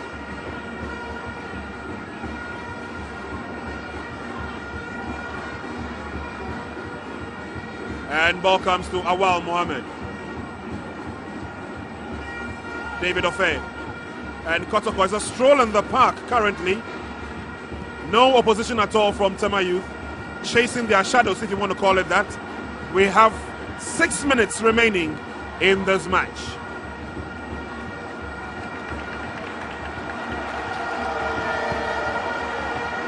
And the fans will applaud the game plan of Kotoko into the 18-yard box. It's Kofi Tibuachi lays on the pass. Ben Achiampong still fighting to maintain his composure. It's David Ofe. Ball cleared out. There's a throwing advantage to Kumasi Asante Kotoko. And it's 1-0 advantage Asante Gold. Muhammad Yakubu scoring the first goal in that game, or the only goal in that game for Asante Gold against Dwarfs. It will mean that Asante Gold will finish second on the league log, and that will be the third time in 3 seasons that Asante Gold have finished second on the Premier League log. Well, congratulations to the second club in waiting, Ash Gold. Unfortunately, Gideon Bar's trick didn't work, and he has to make the long run back to take his position.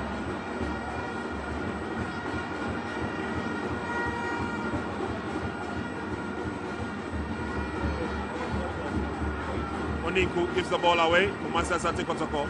They have options in coming forward. Michael Anaba, Yao Frimpong. It's a season that we've enjoyed most.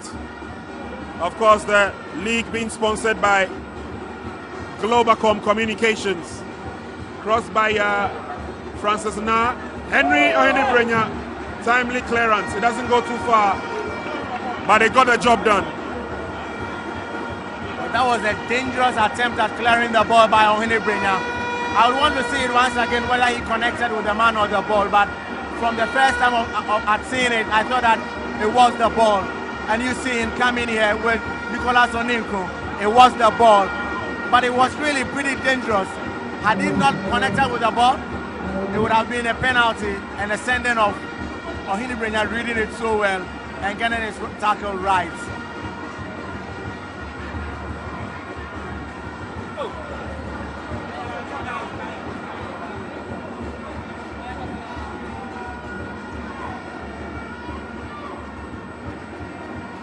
Kenneth Owusu.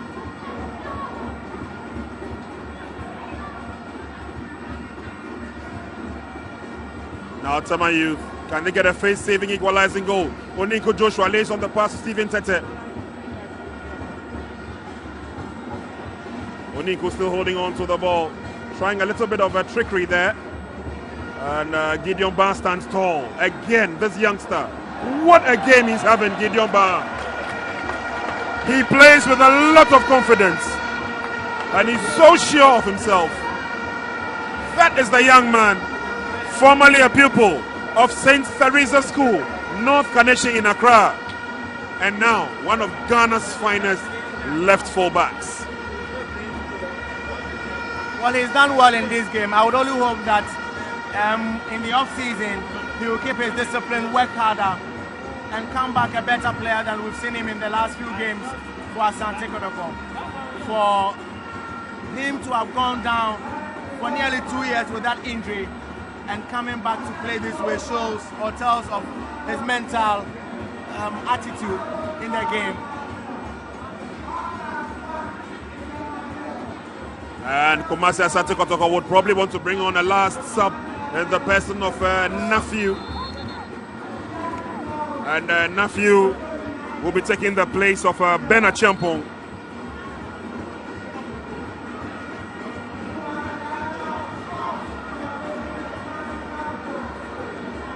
Meanwhile, yellow card has been shown to Daniel Appiah. Yellow card to Daniel Appiah.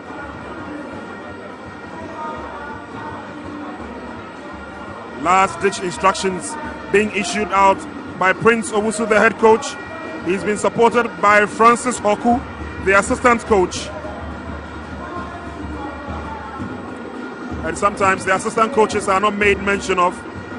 But Safo Castro, what a job he's done with Maxwell Kunedu.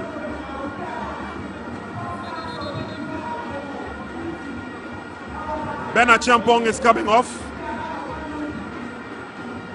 And his place is going to be taken by number 55, Nafiu Idrisu.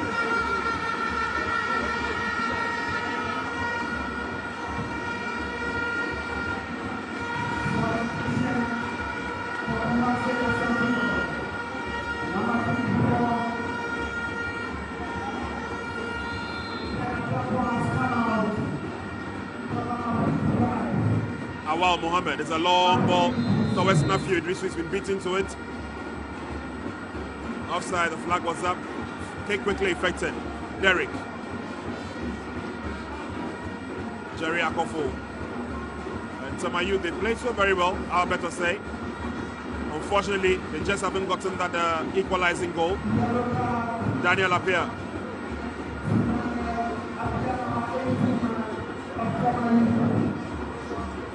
Awal Mohammed in contention, and Nicholas Oje. Well, the ball has gone out. Ball has gone out for a welcome goal kick.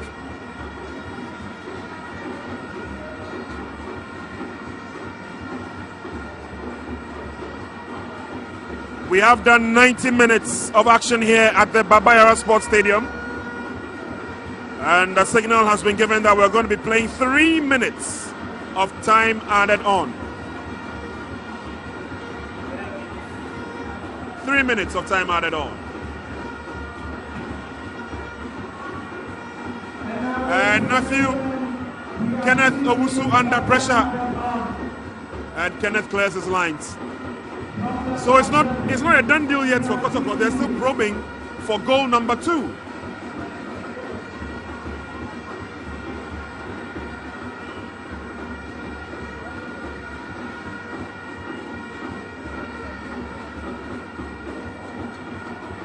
Gideon Ban with a throw.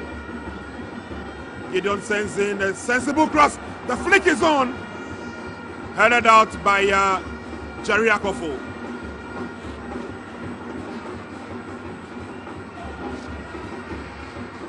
Cleared out by Tema Youth.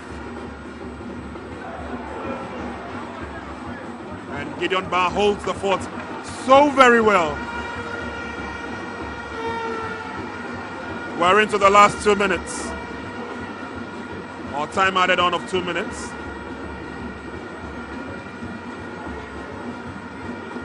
Gideon Bar. Nafiu. A late kick there from Joshua Oninku. And that was a sensible flick there. And another easy one by Kotoko, but it was well read by Jerry Akofo.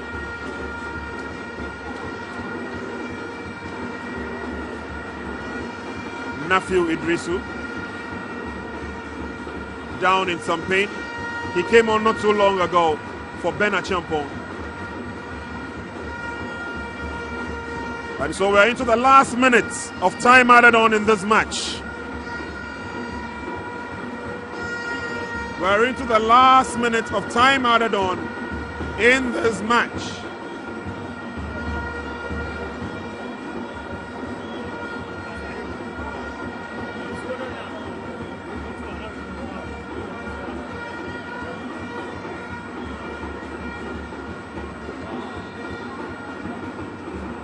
Game continues. It's Gideon Bar, Awal Mohammed. Samuel JC has taken a look at his watch. Will play on for about 30 seconds to a minute. Nafiu Idrisu, can he let one go from a distance? And for Tema Youth, they've not been disgraced at all in this game. They just haven't managed to get themselves back into it. Akofo, long one. Francis Na, good thinking by Awal Mohammed. And the defense line of Kumasi Asante Kotoko, really, they've not put a foot wrong today. Derek Mensah.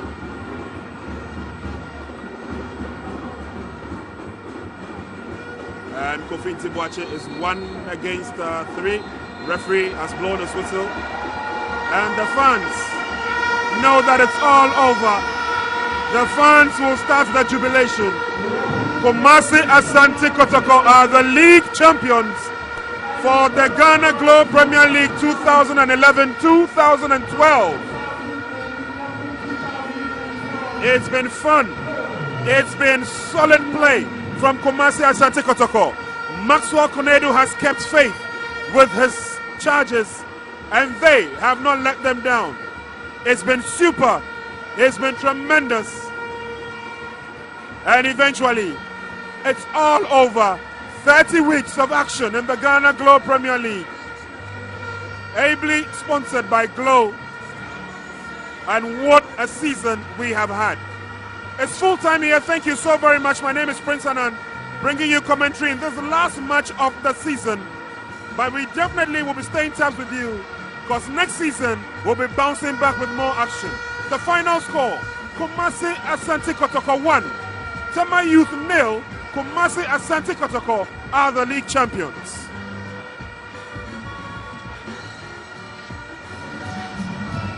It's all over here at the Baba Yara Stadium. Kumasi Asante Kotoko winning 1-0 and putting the icing on the cake as far as their league season is concerned. They are going to be officially crowned in just about some few minutes as league champions. Prince Owusu, the coach of Tema Youth, joins me by the pitch side. Coach, congratulations first of all for staying up in the Premier League, and then better luck next time. But you lost today against Kumasi Asante Kotoko. From a technical point of view, what accounted for your loss? Yeah, I was the goalkeeper's fault. I was an area ball. That the goalkeeper supposed to come out and then grab it. But I stood there for the guy to come ahead of him. I was the fault that we had over there. Well, for this game, did you come out shape up to defend and attempt to catch Kotoko on the breaks? No. You know, people are saying that all over the place. But this is football. Anytime you come out, you got to play all your heart out. You never know who's watching. So you came to play. That's it. All right. The last question will be on what you look forward to getting in next season. Yes, you stayed up. What are the lessons you've picked? I think I came in the second round. If I'll have the opportunity to pick my boys to go through the preseason training, I think we'll do better than what we did this year. All right. Thank you. Thanks, Coach, for joining us. So that is the coach of Tema Youth, Coach Prince Owusu. Coach Maxwell Konedu, well, for those who do not know, his first season with Kumasi Asante Kotoko as a player, he won the league title in 1992, and then his first season as a coach for Kumasi Asante Kotoko, 20 years down the line, he's won as the Premier League, as the coach of the winners of the season. Coach, congratulations. Thank you very much. Well, you came out here a disciplined performance with all the joy and the fact that You had won already the league season. How did you get your players prepared mentally for this game? Normally today, it was only one word I gave them: win this match for me. We have done everything possible to get here. And throughout the season, I keep on telling them, believe in yourself, you can do it. And they have done it. But today's game, I told them to win this game for me, because it will crown our season and it will make our season very, very complete. Well, the season obviously made complete by the victory, but some people want to know, once they won for you, is it going to be the last time you are going to be on the bench as coach for Asante Kotoko? No, we are on it. We are still in talks with our management. So it could well be you staying or you leaving. What are chances? We haven't finished. We are still negotiating. Okay, for you, your first time winning the Premier League title, did you think that it was going to come this soon?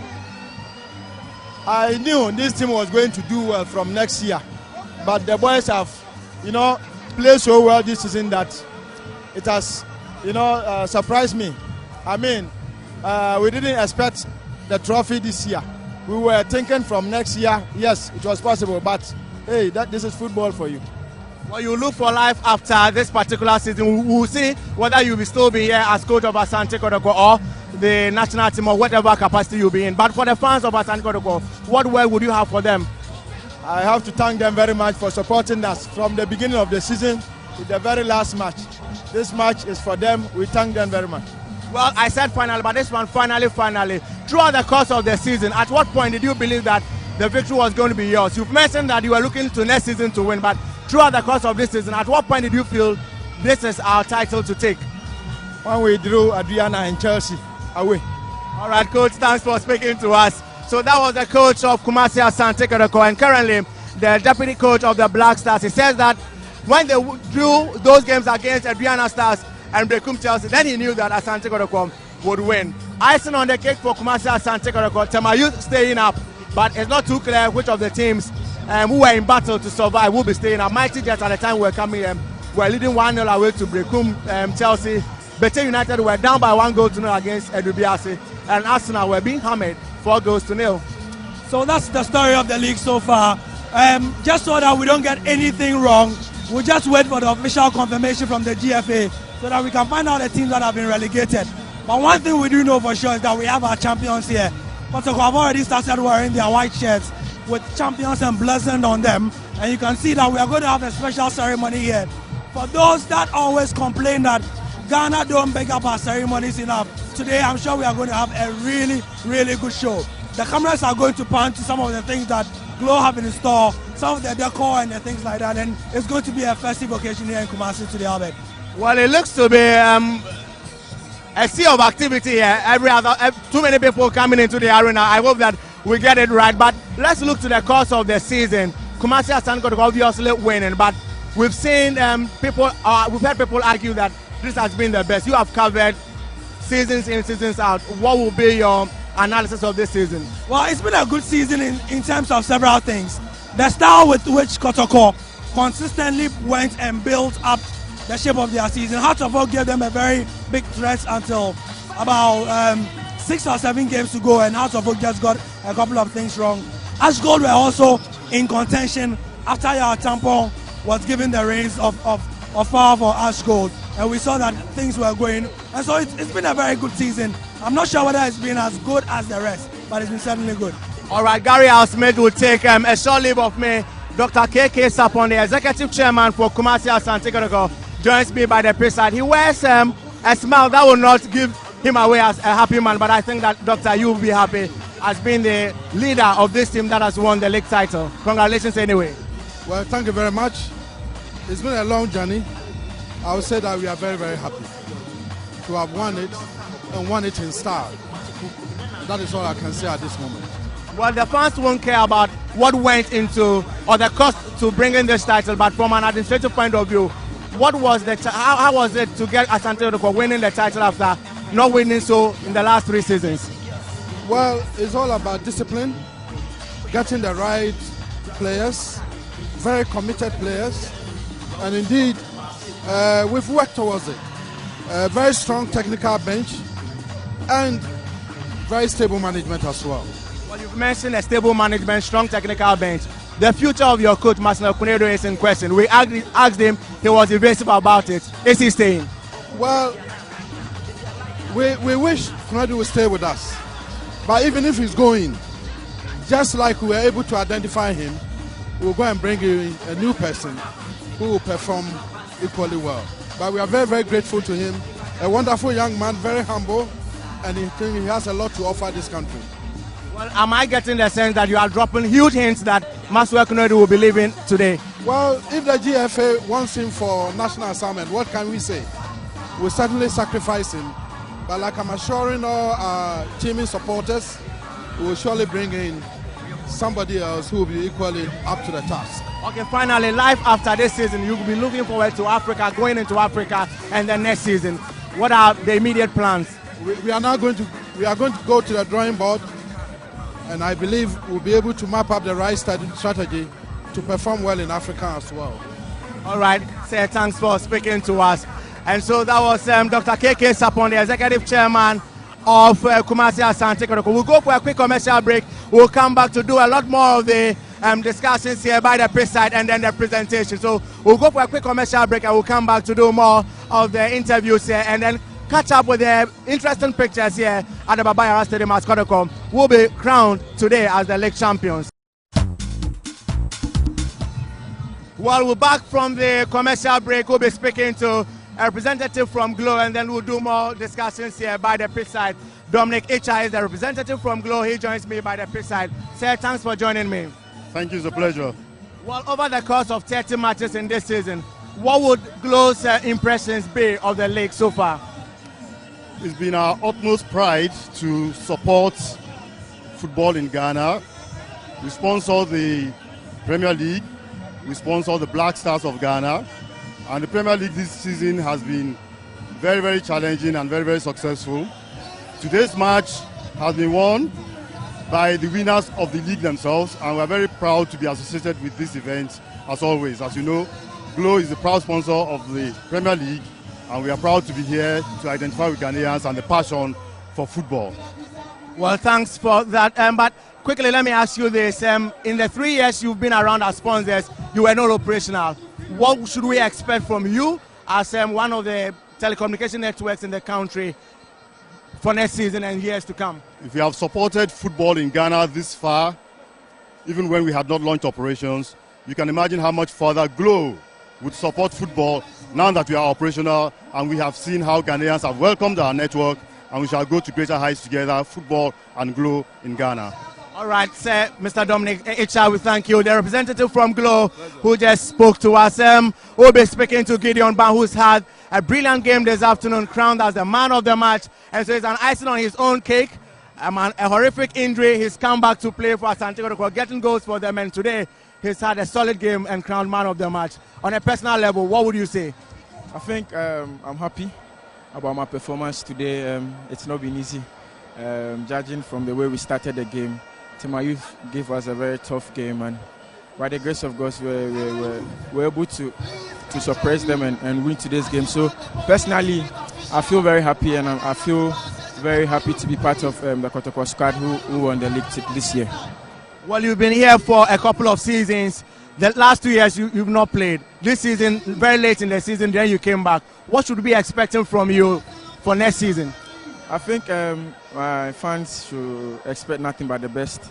I mean, in the league, it's not about how you start, it's about how you finish. And by the grace of God, I finished well. So fans and well-wishers should expect the best from me next season. All right, thank you, Gideon Ban. He will be making a quick dash for the medal presentation. As players of Tema Youth will go around the days, they will pick some. They will get a handshake, golden handshakes, I believe, for staying up in the Premier League. And so there you see them. Oninku, Kofi Mensah. We've seen Akoful all receiving the handshakes. Well, Gary Al Smith will join me to share some words. And so, to my youth players, there you have the Mr. Warbeck Abrapia, National Security Coordinator. National Security Coordinator also there, and some of the technical bench, or some of the technical members on the technical bench for Tema Youth also receiving the handshakes. At the tail end of that long queue is Prince Owusu, who is the coach of Tema Youth. Tiny is here, Edem is here, ambassadors of Glow. Kumasi Asante Kotoko will be coming up here. Players of Asante Kotoko will be coming up to receiving their medals in some few moments. So the Asante Kotoko team will come up here, mounting the podium to pick up their medals. Medals for winning the Premier League for the 21st time this season, the 2011-2012 season. Gary R. Smith, you mentioned how well you were expecting the ceremony to go, the medal presentation to go. You think it's been successful so far? Well, a lot of organization, but at the end of the day, they are keeping things as simple as they can. Tema Youth have come up to the podium to get their medals, and I feel that it's usually, you know, the thing with such medal presentations, everybody wants to be involved, everybody wants to be seen. But Kotoko are now about to get their winners' medals as well. Well, so Kumasi Asante Kotoko's captain Ohini Brenya leading his charges, Awal Mohammed following, Yafrim Pong, who has stayed with Feyenoord, and Asek Mimosa, Akufu, who scored that brilliant goal against Hazovokie, also receiving his medal. The best player of Asante Kotoko, Danani J, has taken his medal already. Ahmed Toure, who was phenomenal in the first half of the season, not enjoyed the best of form in the second half anyway. It was his own doing, it was nobody's doing. I recall the game against New Dubiase, between Kotoko and New Dubiase, where he got injured. Even then, Kotoko was scrambling to get him back to fitness because of his key nature. However, it seems that the fame and the glam that goes with being a Kotoko superstar went into his head, and he was put right in his place. Eventually became a team player and a French player, but he's been part of their story. Well, so Ahmed Toure part of the story, as the players who have already taken up the medals, taking a position on another days here, where the league trophy will be presented to them. And so Yaya Mohammed, he's been plagued by injuries with his time here with Kumasi Asante Kotoko, also going to pick his medal here. But as you said, it's been a total team effort. Everybody has played his part. And the thing is that Masho Konedu has done a great job as well, because you have to consider the fact that as players were getting injured, and as one or two key players were also being called up on the national level, Masho Konedu did a lot of good work with rotating the squad. And I think that's been one of the keys. Teams that win championships are known to have a group of players that are quite deep in their numbers, maybe 20 to 25 players as well. And that's what Kotoko have had. Masho Konedu must be given credit as well for being able to rotate these players. Well, so Masho Konedu himself, his future very much in doubt, whether or not he stays. You get the feeling that Dr. KK Sapon dropped huge hints that he could be leaving after this season. Well, I was listening to that interview, Kilia. He didn't want to give anything away. He said a lot, but he didn't say much. And it's been classic Masho Konedu. You can't really get it out of him until he's ready to get the final stuff out in the open himself. So we'll see how it is. There was a lot of talk that he was going to resign today and join Kwesi Appiah as the assistant national team boss. And there's been also some talk that he's going to stay on. And then there's been talk in Kumasi that he's going to leave Kotoko to Henry Wellington, who's been the reserves coach for the Reds. We'll see how it goes after today. Well, obviously we'll be looking at how it goes, but there you have Kumasi Asante Kotoko players, some of them who have taken their medals already, taking up positions on the podium, and then singing. They have champagne in their hands already, and so we'll see how it goes. There's a carnival atmosphere here. Isaac Amwakon, who is the general team captain, would have the trophy presented to him by the dignitaries here. Mr. Warbeck Abrapia in there, as well as Mr. Kwesinya Ntechi, the president of the Ghana Football Association. So the trophy handed over to Mr. Kwesinya Ntechi, who in turn will do the presentation to Isaac Amoako. And so Kumasi Asante.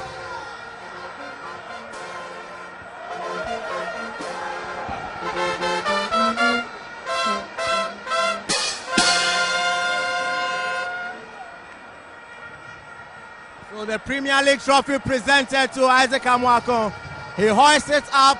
He will join his colleagues on the podium. The scenes here a bit chaotic, not what I expected.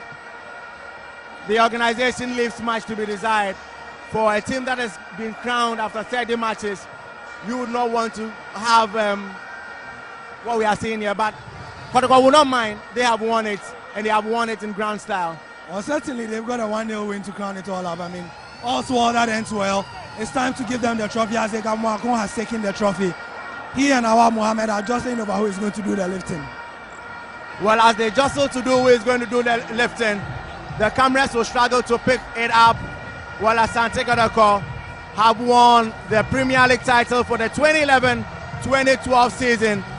For fans who stayed up in the stands, they won't have a better opportunity to say it because the whole place has been swamped up by cameramen and some dignitaries here. And for those fortunate supporters who have made it all the way from the stands up to here, they are enjoying it. Mr. Warbeck Abrapia just walked past me. What, Mr. Abrapia, some few words here. At the end of the league season, we've had Kotoko crowned as champions, but your overall assessment of this year's Premier League? Oh, well, thanks very much. What one should know is that at the end of the day, we are supposed to play football in this country. And football has a lot of issues. And at the end of the day, we expect that we will crown a champion. At the same time, we will have 3 clubs, as far as our regulations go, relegated. And this is exactly what has happened. But I can tell you, this year's league has been one of the keenly contested ones. Though at the top, Kotoko overstretched everybody and took the lead. But as far as the down is concerned, as we speak now, I don't even know who has been relegated. And so it's been well done. I must give a lot of thanks, special thanks to all the football fans who thrown our stadium to watch our football. I'm impressed about today's attendance, for instance. Very, very impressive attendance. And so are we thanking all the sports administrators, as well as the players themselves. But there was an occasion when one had to confront ourselves with discipline. There was a bit of indiscipline along the line. And we pray that next season, this will be thwarted completely, to be clear completely. There are 2 things I want to say to conclude the whole thing. And the first one is that we're praying that Kotoko will be a credible champion and therefore be able to play the African Champions League and make Ghana proud. We are all going to support that. At the same time, we're also praying that there will be no refereeing or officiating problems. Especially so this year when we have the review committee in place. We hope that it has come to stay. The review panel has come to stay, and it will put a lot of discipline into our officials and then also extend it to the fans. We are grateful to everybody and we thank everybody for what we've done. We cannot leave Metro and OMP out of the tanks. You have covered our matches through thick and thin, and we appreciate that very well. We thank you very much. God bless us all. Thank you. All right, so that was Mr. Warbeck Abrapia. Well, we'll be going to Prince Annan, and Gary Smith will join us, or will join me by the pitch side, so that we'll do our final wrap-up here. So Gary Smith, over the course of 30 match days, this is the end. What will be your final words? All is well that ends well. It's been a fantastic season. Many thanks to everybody that has been involved. And this time, I'd like to say a big thank you to the crew that we don't see behind the scenes. The cameraman, the sound man, the technicians. I'm not going to mention the presenters. Chris, Nanajiman, I mean, we hear them and see them all the time, but particularly to the guys behind the scenes, they've done a fantastic job, and it is to them that we should give our thanks. Next season, hopefully, we'll be back for the Globe Premier League 2012-2013. So next season we'll be back in a bigger fashion. Prince Annan, the big boss, we have gone through thick and thin, as Mr. Wabaka Brapia said, but boss, your final words is come to an end after 30 match days of traveling the length and breadth of this country. Well, Albert, it's not been easy, but I'm very thankful to God Almighty that it's come to an end. It's been quite successful. As we said during commentary, we had a few skirmishes here and there, but it comes with the nature of the job, and we understand that fully. We'll also cooperate with the fans and the connoisseurs of the game wherever we go to. But it's been fun. At least we've been able to sell the brand of Ghana soccer to the rest of the world by the kind courtesy of Metro TV and DSTV. I'm hoping that it will get even better next season, when hopefully we will be on board again to support the Ghana Football Association and the PLB. Special thanks also goes to our proud sponsors, the Rice Masters. We couldn't do without them. Special thanks goes to Calipo, the Papa Frutali, and you know what Frutali has done for the two of us, you know. And then we've got other sponsors like Azar Paints, you know, who've also come on board to support everybody who's played a major role in this coverage of the league. We say very big thank you. Not to mention the group chairman himself, Alhaji Talal Fatal. What could we have done without him? He's worked so very hard behind the scenes. Mr. Fadi Fatal of OMP, Mr. Al-Hassan Haruna, Mr. Ado, the general manager, they have ensured that we leave Accra on time, get there on time, cover the match on time, and come back to Accra on time. We say thank you very much. But also, and finally, to my bigger bosses, Mr. Christopher Opoku and Nana Kwekwajiman, not forgetting Michael Katahena. It's on their behalf that we're saying a very big thank you to the rest of the world for accommodating us in their homes every Sunday and every Wednesday. And God willing, we'll do it again. Well, God willing, we'll be coming back bigger and better next season for the 2012-2011 season. That is how we end our coverage of the Premier League 2011-2012 season. For all those gentlemen behind the scenes, particularly, as Gary Smith said, the cameramen, the sound technicians, the guys behind the machines, and then the production crew generally. We've had a good time traveling the length and breadth of Ghana to bring you football on the home of football, Metro TV, and across the continent on Super Sport as well. We'll say bye-bye from the Kumasi Baba Yara Sports Stadium.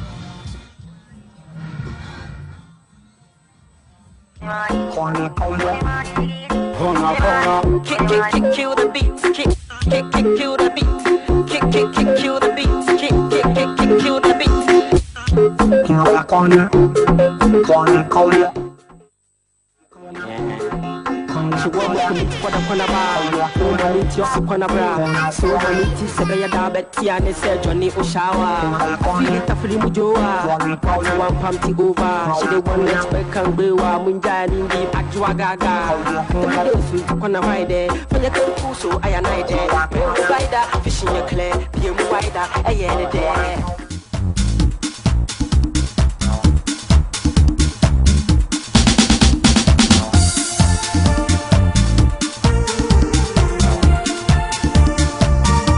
This live coverage is brought to you by Rice Master, official meal sponsor of the Black Stars. Welcome to the Rice Master's Cooking Tips. The Rice Master brings us fine quality American rice like Texas Star and Chicago Stars. Today, we're looking at the best way to reheat cold rice to avoid food poisoning. Take your rice out of the fridge and pour into a pan. Sprinkle some water onto it. Cover the pan and place over low heat. Alternatively, put it in a microwavable bowl and then into your microwave oven. When you reheat any food, always check that it's steaming hot all the way through before you serve. I hope you found this helpful. Join me again another time. Bye-bye. Certified and sealed by the Rice Master.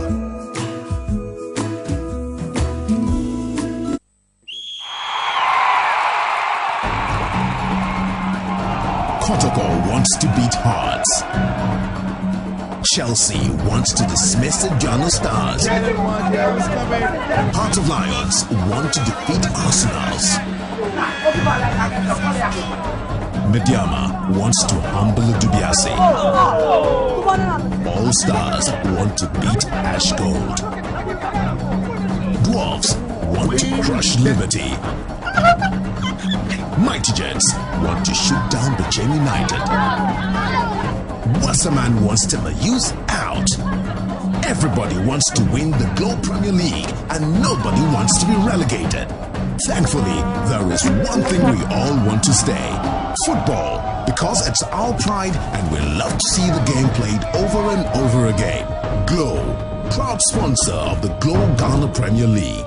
Stand proud. Globe.